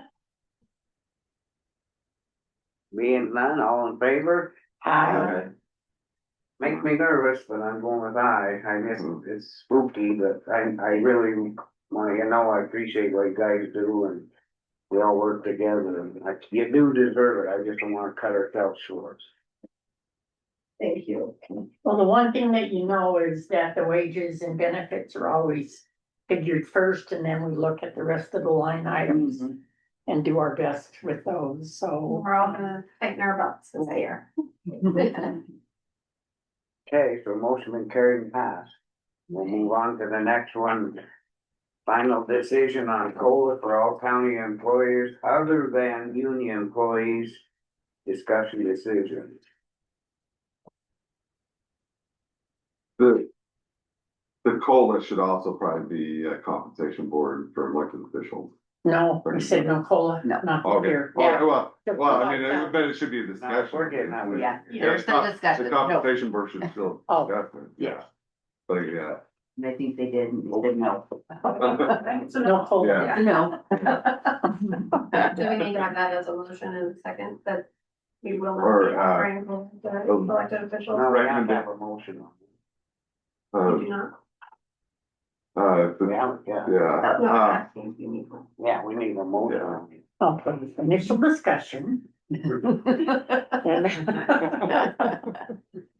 And Granite County Compensation Board Annual Recommending Salaries. That was, we did that. Mhm. Oh, including COLA, but Yeah. no, No, not including COLA, Correct, correct. right? That's on the agenda. correct. the motion was just, 5,000 base. Yeah. So that could be, No that could be. Yeah. No Yeah. cola. Do we want to say no COLA? We better I make a think- motion on We it, can. then. I think we had kind of skipped over the no cola until we got to it, 'cause I didn't bring that up, cause I thought that that's where it was at, yeah. Okay. Yeah. Okay, I make a motion to, not offer COLA to elected officials for this fiscal year. I'll second it. Public comment? Being none, all in favor? Aye. Okay, now we can go to county employee compensation, final decision on COLA for all county employees other than union employees. Discussion decision by county commission. okay. No. No longer compensation board. Oh, secondly. Compensation board doesn't decide. Yeah. Compensation board. Alright. Okay, what Thanks. agenda item are you on? On the Thank third you. one. Thank you. Have a good day. We're on the third one now. We just did no COLA. We're on the third. Employees compensation. Yep. Yeah. 1020, Granite County employees Yeah. compensation, final decision on COLA. Okay, the COLA is 2.9. I make a motion, we round it to 3%. For county employees excluding union employees, which we'll offer to them, blah, blah, blah, right? Yeah, and elected. Yeah. I do have a. Yeah, I have a question. So do we need to be specific that it, so that our deputies and the sheriffs, they all get what the elected officials get? So they are not gonna be included in They are not the, in the COLA either. right, so we need to Okay. make that. Elected specific. officials and deputies. And their deputies, Yeah. yeah, okay, yeah, I just wanna make that one clear so that Right, we're not, Yeah. okay. All right, Yeah. was that Yeah. your question too? Okay. yeah. Is that Well, we a, got three going here, one at a No, time. I'm done. is that an issue? Because they are considered employees, we are voting, or we voted for a base of a salary increase for elected officials, and we voted for elected officials to not receive the 2.9% COLA increase. So does that cause an issue now that the commissioners are on to their section of the meeting that discusses employees receiving a 3% increase? Because the deputies fall under the percentage of the elected officials, the 5,000 base is included in their 90% of their salary from the elected officials. So there would be this year for the deputies and elected officials, no COLA. But they're getting the 5,000, which is a 9% increase Yeah. in the annual salary. So that they're receiving less than 5,000, correct, because they're only receiving 90% of that. Right. Yeah, but it's still more than the. Yeah, yeah. more than COLA. No, So, I'm yeah. talking, I wanna make sure that our verbiage. Right, that it's Yeah. specific. So that the we have it. motion would exclude union employees, elected officials and their deputies. I There you think go. that's what you're wanting. Yeah, Just wanna make sure the verbiage is very Right. plain. so yeah, Oh, If we forget have- too much, oh, slow down, this one at a time, I get all. If we had somebody come back to us, an employee, at any point, that we have it in writing, the correct verbiage. It'll definitely be the correct verbiage in writing. And I'll second yeah. Yeah. So then we'll also have we'll get that in the budget resolution as well. Yeah, that'll be. Yeah. That's where that'll be, Yeah, and the right. minutes Yeah. here too. so, Yeah, that's where Yeah. official and the. Perfect. Yeah. The verbiage is correct, yeah. So we have a second. Any other personal comment? Oh, Or, you seconded, public so comment? this, right, okay. And that's the thing, yeah. We haven't made a motion yet for our employees, right? Did I make it? To Oh. 3%. Okay. Yeah. Yeah, okay. But you Yeah, got I'm getting confused off. here. That's to get everybody going, that's like, just need one at a time. One So at if a you wanna redo your motion, make sure we're all Okay. clear on it. Okay. Yeah, you're- Let me do my motion. We're- All right. Okay, Yeah. This motion is for Granite County employees other than elected officials and their deputies and union employees to receive a 3% total increase for fiscal. Is it 26? Fiscal 26. I second. 16, what happens? Yeah. Second. He said.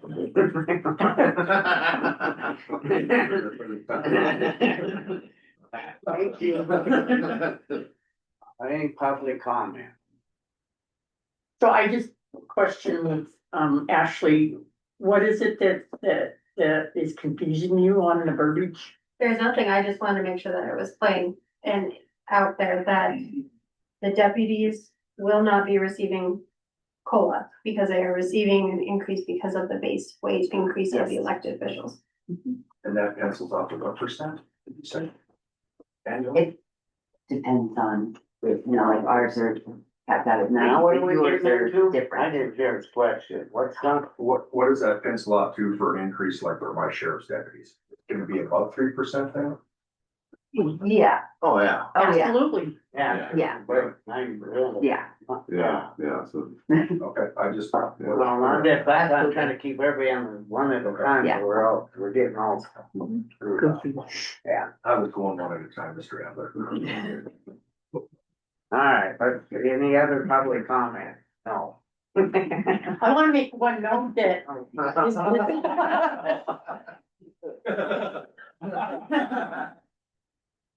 This is the first time we've seen our sheriff in a compensation board meeting. Welcome. And see ya. All in favor? Aye. Thanks, Todd. Motion carried will pass, so we're done with all that. We're running a little behind, but we're gonna jump right into the formal acknowledgement and acceptance of sheriff's resignation, retirement, appointment of undersheriff as sheriff, discussion decision. Come on up, Scott, please. I give you guys, I left her letter on the manager's desk. Yep. And you'll see I dated it the 9th, because that's the date I called when you guys asked. Okay? Yeah. A week ago. So I dated it the 9th. I didn't wanna burn any bridges in the county as far as it is. I wish I could have given more notice, but some things kind of transpired there. I just, so I. The undersheriff's known this has been coming for a while, so. We just kind of kept it under wraps and. I've done some. Pretty good cross training with him. In my opinion, he is definitely the guy to take the torch forward as far as the end of my term goes anyway. That would be a pretty seamless transition. He already has a pretty good idea. We never really know what that's gonna be like till you do it for a while, but it'll be fine. The sheriff's office will be fine. With him. So. One of my comment to you, Todd, I really appreciate what you've done and sure the hell didn't miss you and Don't appreciate it's been that. great to work with and hope better for you and I don't know how you say all that shit, but I really appreciate what you've done. Appreciate that stuff. Yeah, it's been good.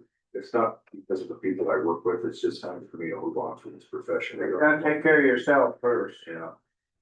It doesn't love me anymore, so. I'm gonna miss you. Yeah, you've done an excellent job, you've done an excellent job, I met you, and, yeah, That's him. Yeah, thank you. Thanks,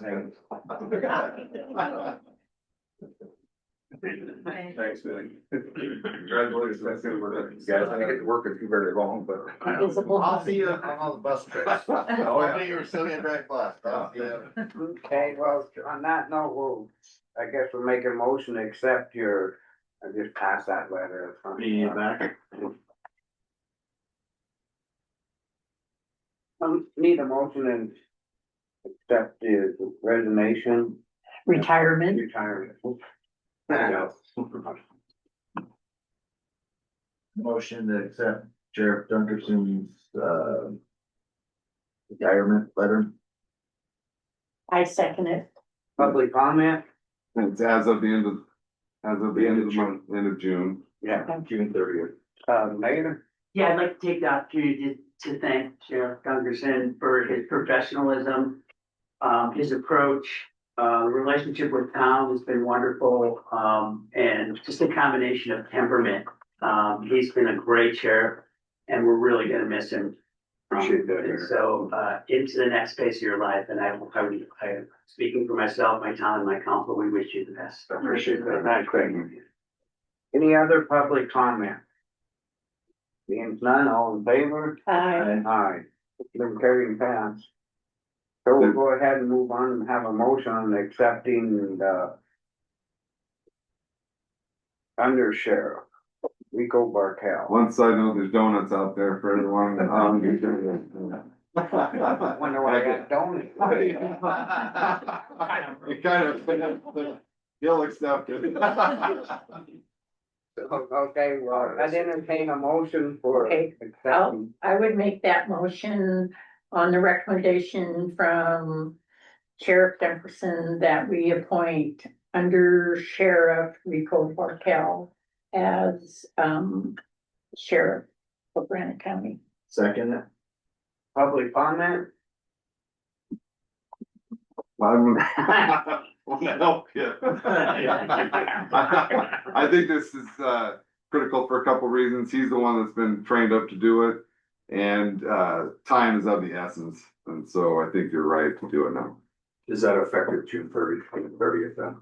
Or July 1. July 1. Yeah. Yeah, there's no doubt in my mind. I know I talk to people all over the place all the time. And Rico is gonna file for sheriff next spring, so. That's up to the people who really want the sheriff here, but he stands a very good chance of winning that election, in my opinion. So, Okay, is there any other public comment? I have one. We all need to get in trouble June 30th. But be open. I'll pass on help. Being that, all in favor? Aye. Aye, will be July 1st. thank you for that consideration. I appreciate that. That's pretty much all we gotta do on that one. Well, thank you, everybody. I'll call Rico. Thanks, guys. Yeah. Thank you. Yeah, letters going out. And Granite County is a Yeah, great they got place to it. live. Letter to you and letter to you. Oh, there, oh, So, are those, they can sign those letters? They got 'em Yeah, right. all right. Scott he's has them. pretty much gonna be around. Huh? Yeah. Sign those letters Yeah. if you want them. Well, it's been a pleasure, guys. All right, yeah, great, donut. Yeah. Grab us a little coffee.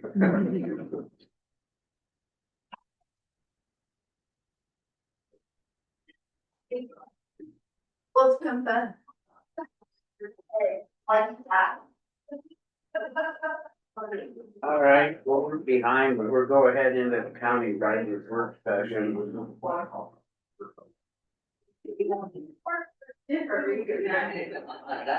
Clean or something?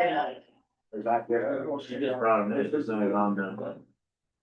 I think it's just like the price is going, all of that stuff, what needs to be done.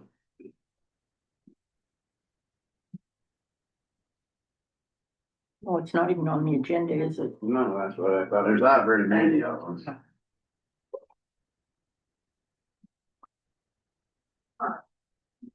You guys have looked these over? Yeah.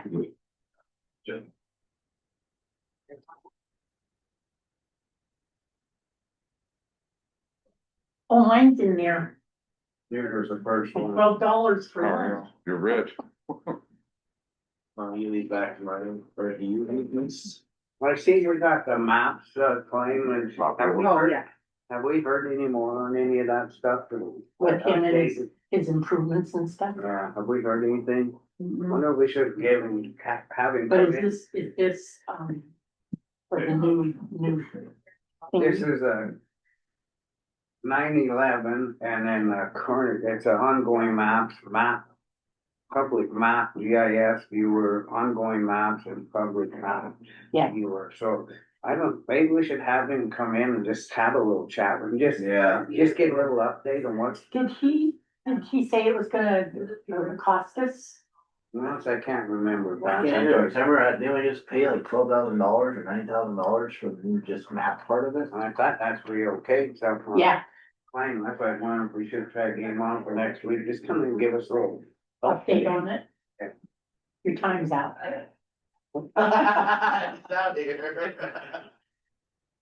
If we could get him on the agenda, man, Yes. Want me just to hand him that letter? So that's just regular business. Sure. Yeah, it's gonna get a copy. Yeah, I guess we need to know when he's actually gonna charge for the new. Yeah. Yeah. Maybe it's kind of update, but, yeah. So he could probably even come on Zoom, couldn't he, instead of coming, Yeah. so he could zoom. Yeah, zoom in. Okay, I wrote it down. I'll write him.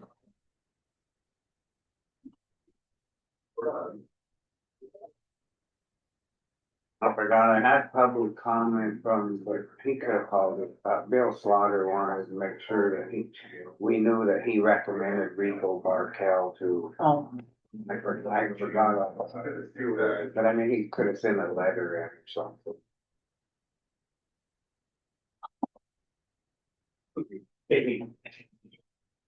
It's late. I was concerned. Like a donut or nothing's out there? You're all business today. But it's fresh, Hey, Yeah, that is, there's stress. I didn't mean to be rude now, but I just get frustrated when they start. Well, there was too much. Yeah. And I was like, had me really wondering that we did something wrong, the verbal wasn't right, Blaine, but is everything good on the way we made Yeah. our motions Yeah. and all that? That's what, I was totally happy with Yeah. it to ask, cause I thought, hell, do something wrong or. We'll get it in the minutes and then the budget resolution, we'll have it. Yeah. Goes out through all the just descriptions anyways, I mean, it's already there for the deputies, right? And it actually did need to be mentioned that the deputies' wages is based on them. Yeah. Clerk and recorder salary, so if the clerk and recorder gets the COLA, the deputy gets the COLA. But the other employees, if we didn't, which we wouldn't do, Right. would, if we didn't give it to them, wouldn't get the COLA, Yeah, that's, no, that's but it's reasonable. It's good. understandably that if we're worried about verbiage. But I think we get it pretty Yeah, specific when it goes Yeah. into writing. yeah. Well, That was The kind of minutes confused are- on those numbers too, I thought it was just a $5,000 raise they wanted, but then when it was like, oh no, it's just the base from here on out. I'm like, oh, I get it now. yeah. But too many numbers. So, yeah, it is actually 5,000 added to the base, To the so elected, yeah, deputies. with the deputies, and then they started 83%, what the courthouse deputies started 83 and end up at 90%, and then they start getting a longevity, what we decided last year. Like with the sheriffs, I think they immediately gone up to, it's almost up to 97% now, isn't it, for the sheriffs? I have to look at that. It's in the law or something Yeah. that we may, it doesn't say and we're doing what, 90%, 95%? Oh, the change where you can, increase on deputies? Yeah, it's not, I don't know if it's even capped. I think there's a. For the sheriff yeah. deputies. Basically, well, Did I you actually- take a bite out of each donut? yeah, I licked them all. That was actually Granite County and, working with Sheriff Slaughter, went to the legislature because they're the ones getting shot at or whatever, so they should, we've Yeah. got them so they're not tied to other elected officials, they can be given more. We got Compensation a- for giving You can more. do whatever you- whatever you Beauty, need. we got a few minutes before, we got just a budget thing there, and we kind of run behind, sorry. Nope, you're good, thank you. You can sit in here, it's fine. Actually, Downstairs, yeah, to the left. why didn't you bring me in down? Would you like me to get you one? Anyone else? Yeah, bring me And down. there's muffins There's too. something, there's some. I'll do a maple bar. Maple bar. Good, I take a muffin. alright. Thanks, Blaine. Well, well, I may get 10 minutes to order kicked out of here. Oh, yeah, sure, I'm gonna keep that too. Then Scott's just in here by himself. I am so. Or I have Blaine too. I guess we're on to the preliminary review of larger budgets such as for solid waste. How do we want to go about this?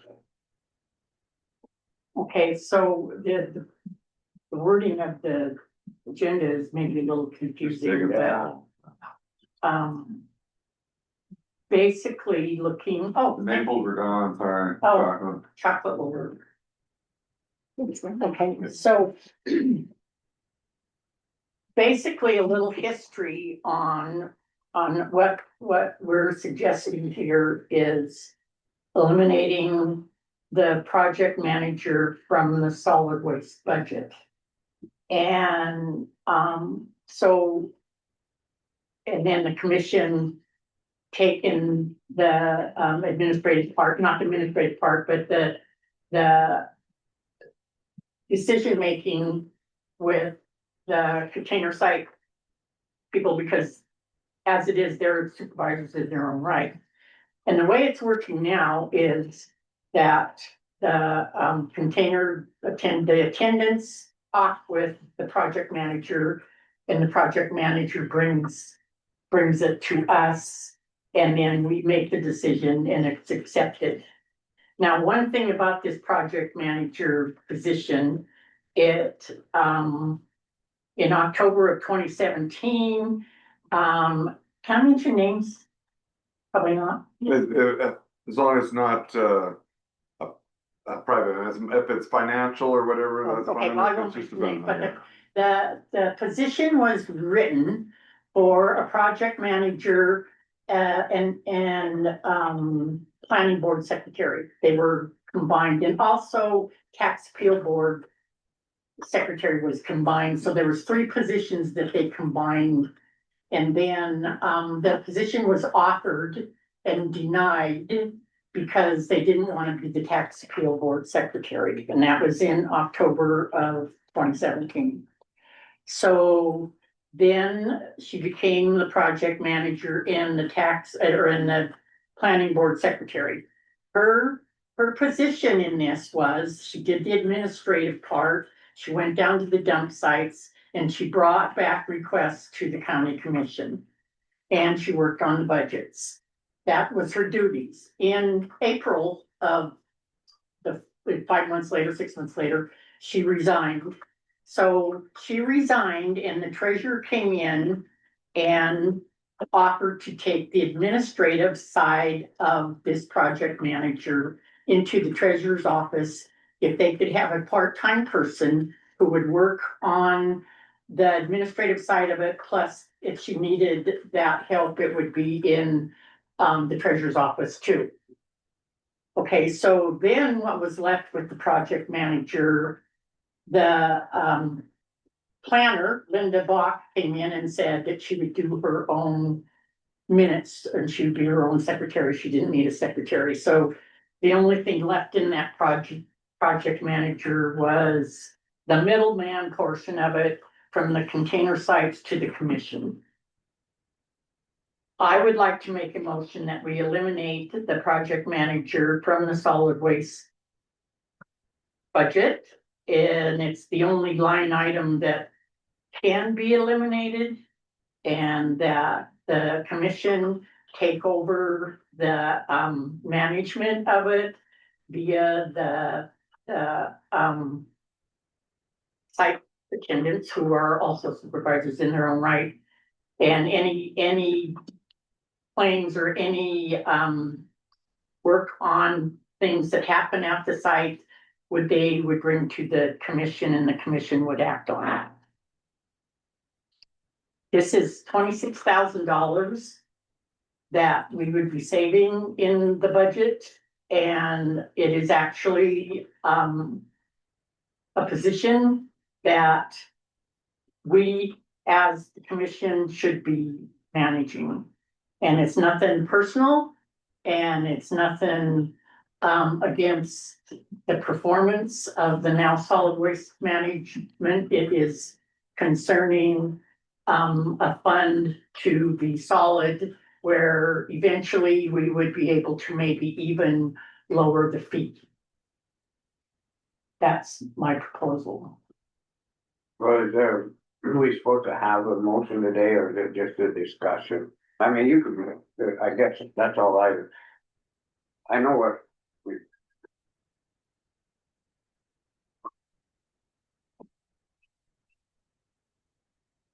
It does just say, discussion, so I'd have it on again.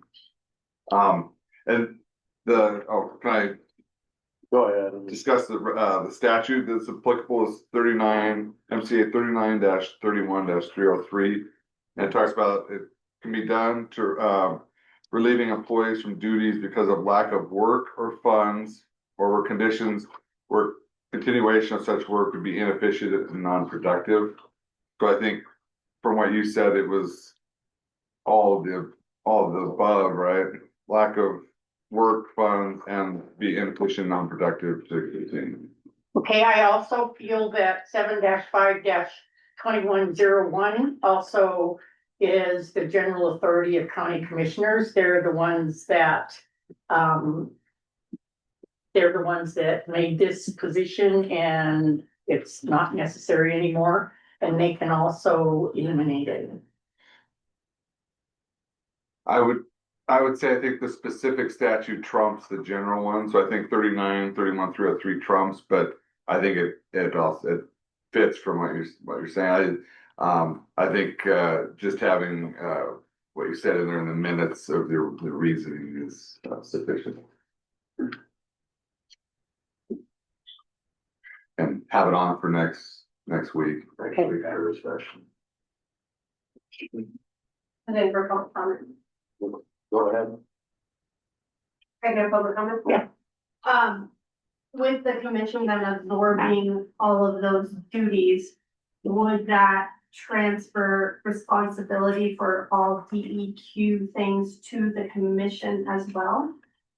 So all of the permitting, the site walk, that kind of thing, does that transfer? No, the administrative side of it, the treasurer pulled into their office. This was pulled out of that actual job description when the project manager / planning board secretary. So that's they do that job now, right? You do that job in your office now. I've been transferring all of those duties back to Paul. It was never explained to me, shown to me anywhere in my descriptions of duties for solid waste. It was just said that it was something that Vicky always did. But as I saw in my office, those were duties that should have been fulfilled by the program manager. So I started transferring all of those duties over to Paul. So anytime I'm contacted by the DEQ for walkthroughs or permitting or violations, any of that, I send that directly through to Paul now by email. I print him a copy, put it in his inbox. So if our renewal licenses, those have all been forwarded to Paul. So did you did that on your own volition where you felt that he should be the one to do that instead of the office, the treasurer's office that was doing that? Yes, that was my understanding that that's what his duties were as the program manager. And I've not seen anything in my office that would indicate that the treasurer was responsible for solid waste. And the thing was with that, it came in and it, in the minutes saying that the administrative side would go into the treasurer's office and they would do all the administrative side of And that was before we even had a project manager. That was when we lost project manager and the treasurer came in and said, I will take over the administrative side of it. And it was at that time, the commission said yes. And the reason is the commission is this, she got a part-time person that was paid out of solid waste, but if there was extra time, that person could also do treasurer duties, and that was the understanding. And right after, I think it was probably maybe in April, so the administrative side of it, and that's the problem here. What happened is when in June, all of a sudden this project manager was appointed to the road superintendent, the treasurer still did the administrative part of it, so the job description was never rewritten. So I think what would resolve it is looking at the statutory duties of the treasurer. I think she'd be potentially over the financial aspects of it, but actually DEQ permitting, I don't think would be under duty of the treasurer. I'll look that up. But I think the financial aspect of the solid waste could be, so I think permitting should be looked at. Well, she supervises, well, she doesn't, you kind of supervise Scott, or you? I do, yeah, Okay, and he's the secretary that did all that. Yeah. The secretary did it all. I'm assuming that Vicky agreed to that, but I don't know that it's a duty of the treasurer. So I think looking at the statutory duties of the treasurer is key to answering the question. Okay, so I'm gonna just, don't get me wrong, but here's what happened. She took it over. She did everything. She did the administrative side of it, which was the reports, which was DEQ, which is all that. She pulled it into her office so that she could hire a part-time person. The treasurer is also the county administrator as well, so I could look and see the duties of that as well, and that is. And I don't know if it was anything that she said, I'm accepting authority of this administrative part of it. She pulled it into her office so that she could get a part-time person in there. I guess one of the things I see is something that kind of goes above someone's expertise. A DEQ permit is to me that seems a little different, but well, I mean, the DEQ permit probably should come across our desk, not even. If you want that, that's Not fine. even for the supervisor. Yeah. She had a question. So go ahead. So, I understand the part-time clerk position. And for what I understand of the clerk position and the job description does not really speak to, I guess, what I'm talking about as far as additional duties. His duties, I feel, have already grown in that he does handle the financial side of the billing, the overages, et cetera, right? I don't believe a grade 7 employee should be handling things that are along the lines of the permitting, the DEQ, and making sure that that side of things is covered. Where I fully believe and understand that that position is needed as a part-time position. And was my understanding that that position was created under the treasurer's office because of the fact that they work so closely together with adding units to taxing bills, making sure that if things are being added as far as dwellings, that is covered by that clerk position. So that's why the extra clerk was able to go into the treasury. Right, and that was my understanding. Where I started to hand over duties to what I perceived as the project manager, comes under, these have nothing to do with our office as far as financial parts of it. I know nothing about the EPA. I don't know anything about burn permits. Again, those are all things I perceived as a solid waste project manager. And so my question primarily falls to, if I'm currently transferring those duties over, then they'd come to the commission. If you're saying that you don't feel that that at his grade level that he should be doing that, then that's your prerogative. I feel within the scope of his, even his knowledge. You know, even if I were to try and transfer over the simple, it's like a burn permit to that position, it's still, he has to sign as an authorized representative of the county, where project manager would fall into that.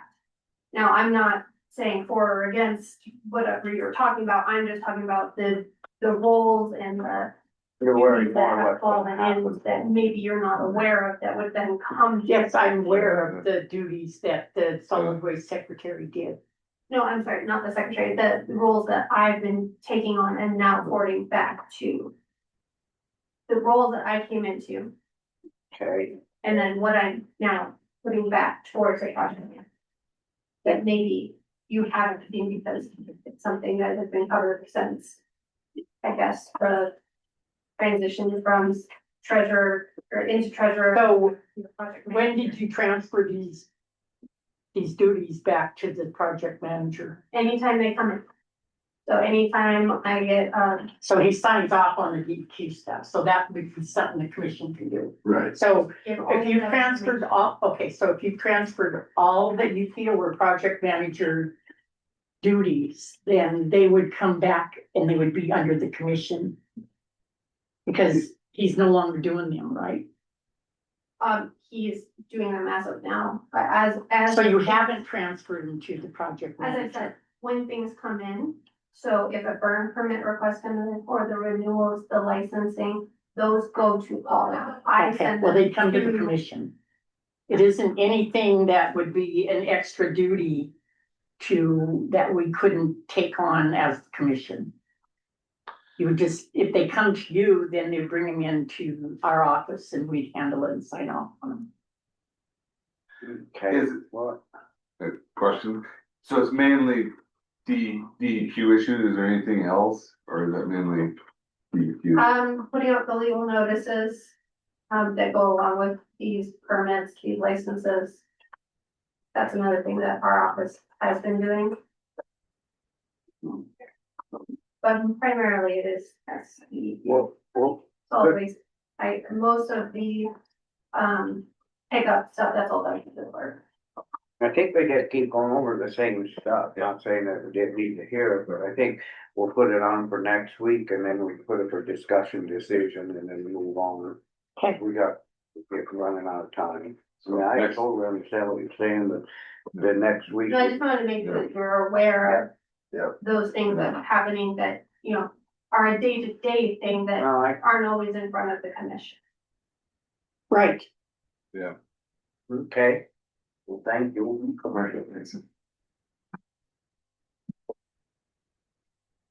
All right, well, we're back on time and it's union negotiation. Ooh. What? Yes. So, you want me in here? Yeah. With you, Yeah. It'd just be me and you, or? Well, I think that I need you in here due to the fact that there's some new stuff coming up is what I heard, and I'm not sure on how that, you know. It's just nice to have the legal support behind you too, because when they start throwing that stuff, and you've always been on it with me, and I Well, think. one of the things I saw him bring up is like longevity, but they've been getting the 1% per year, correct? Yep. So that's longevity. Already getting longevity. No, plus we moved it up to 3%, right? Well, Longevity. they get longevity plus COLA. Yeah. Yeah, or Yeah, offered. they get their longevity 1% every year.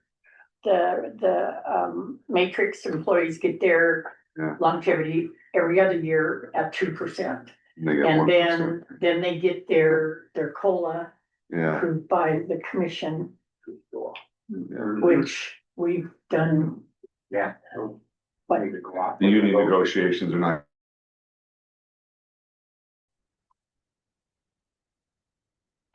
Alrighty, we're back on now.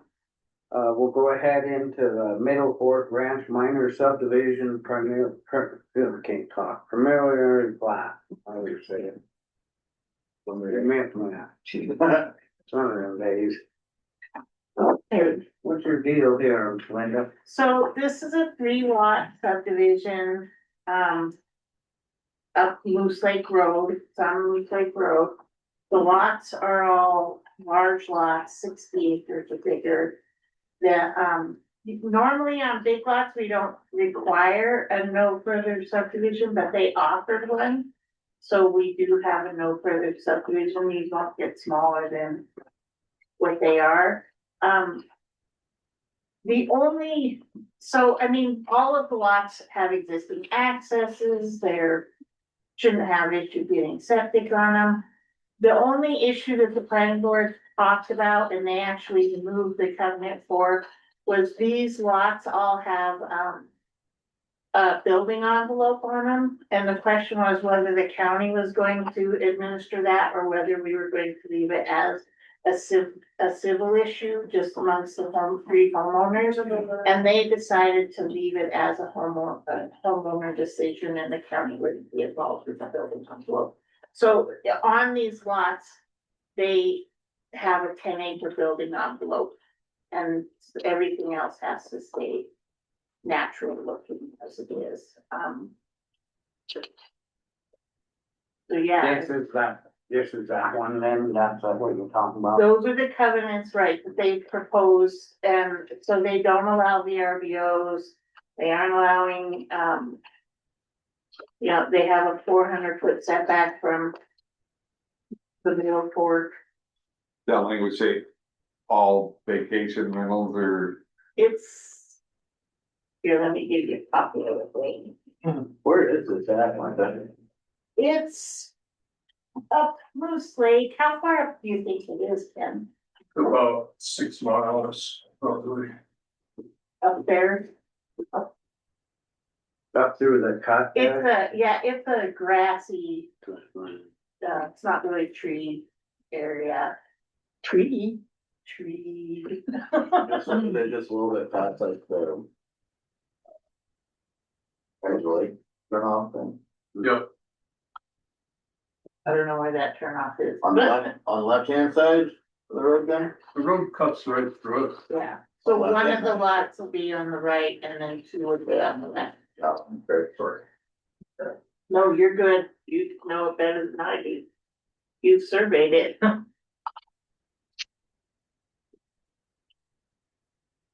yeah, So- says says commercial lodging, Airbnb, VRBO, or commercial RV hookups, and general commercial night permitted. Yeah. Oh, yeah, we're good with this one. And they can't cut it up after. They cannot cut it up after this, so anybody that came, we would just tell them, nope, it's not available for subdivision. And that includes family transfers and not eligible for division.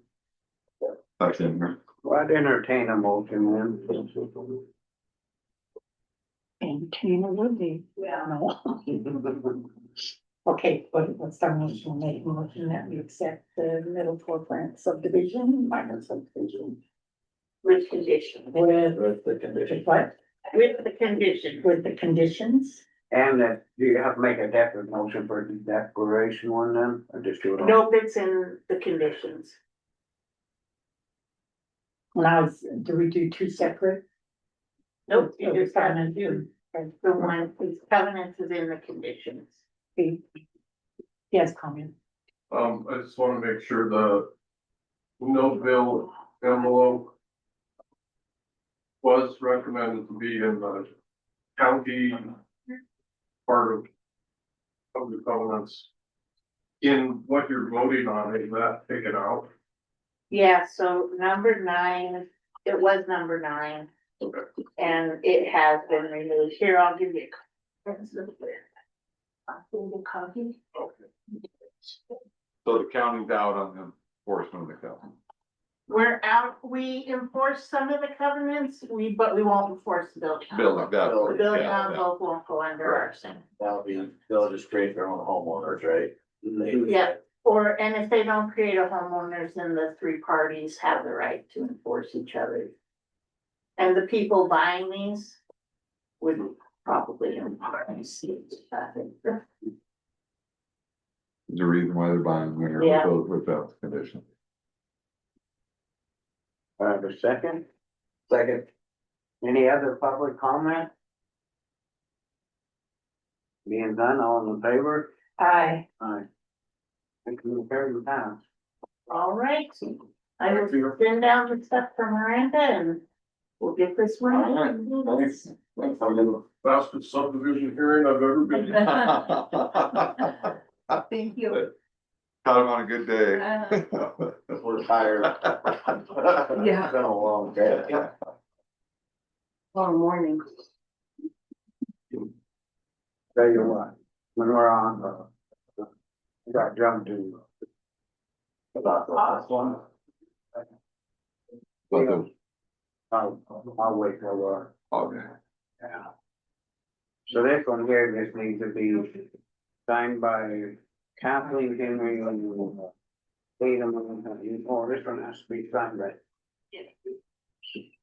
She needs, Kathleen needs to get that and signed with notarized, right? Yeah, they'll do that, yeah. All right, well, we'll jump into fire restrictions. I see this one on yesterday with last week. I think a person should put on, follow suit with the rest, there's quite a few counties around us. No open burning at all. And then, they could still have, fires in a designated camp area with a camp. Right. Yeah. Is that stage one? No, this is just a recommendation coming. Stage one will be probably next week. They'll start. But that's the same deal, like what we're doing right now, right? Yeah, but there's other counties that are already ahead of us. And I talked to one guy out of Hamilton and they were happy, but I think it's time, especially shut the open burning now for sure. And I'm keen on this. I don't Like know when how this people are burning grass or dead grass or something. is that- Yeah, shut Oh, down. Okay, that's what you mean. Yeah, no yeah, open burning. no open burn unless it's in a designated camping area. And I don't know how we're gonna do some of this, stop this burning in garbage cans. There's already a county ordinance on burning. You're not supposed to, it hasn't been enforced, but. Yeah, 'cause I know there's quite a few people who've been going back. Yeah, Yeah, that's been going a long time. hasn't been enforced. I know, But, a lot of people still do it, it's just kind of an old grandfather thing, you just take your. I'm one of them. What the hell, they said but I didn't know there was an ordinance on that. Yeah, there Garbage is. can. I was doing it a couple of years ago. I didn't know there's ordinance. Anyway, so I just entertain a motion to go ahead and go with the restrictions on the, No open burning. yeah. Yeah, I motioned, fire restrictions of no open burning and keep it to a campfire with a ring. I'll second that. I was just reading what Jackie sent something yesterday to me. Yeah, Forest Service and Valley Fire and all them are agreeing to go with no, so, any other public comment on this? Being none, all in favor? Aye. Aye. I'll let the sheriff know, Yeah. about the word out. He was all in favor. Yeah.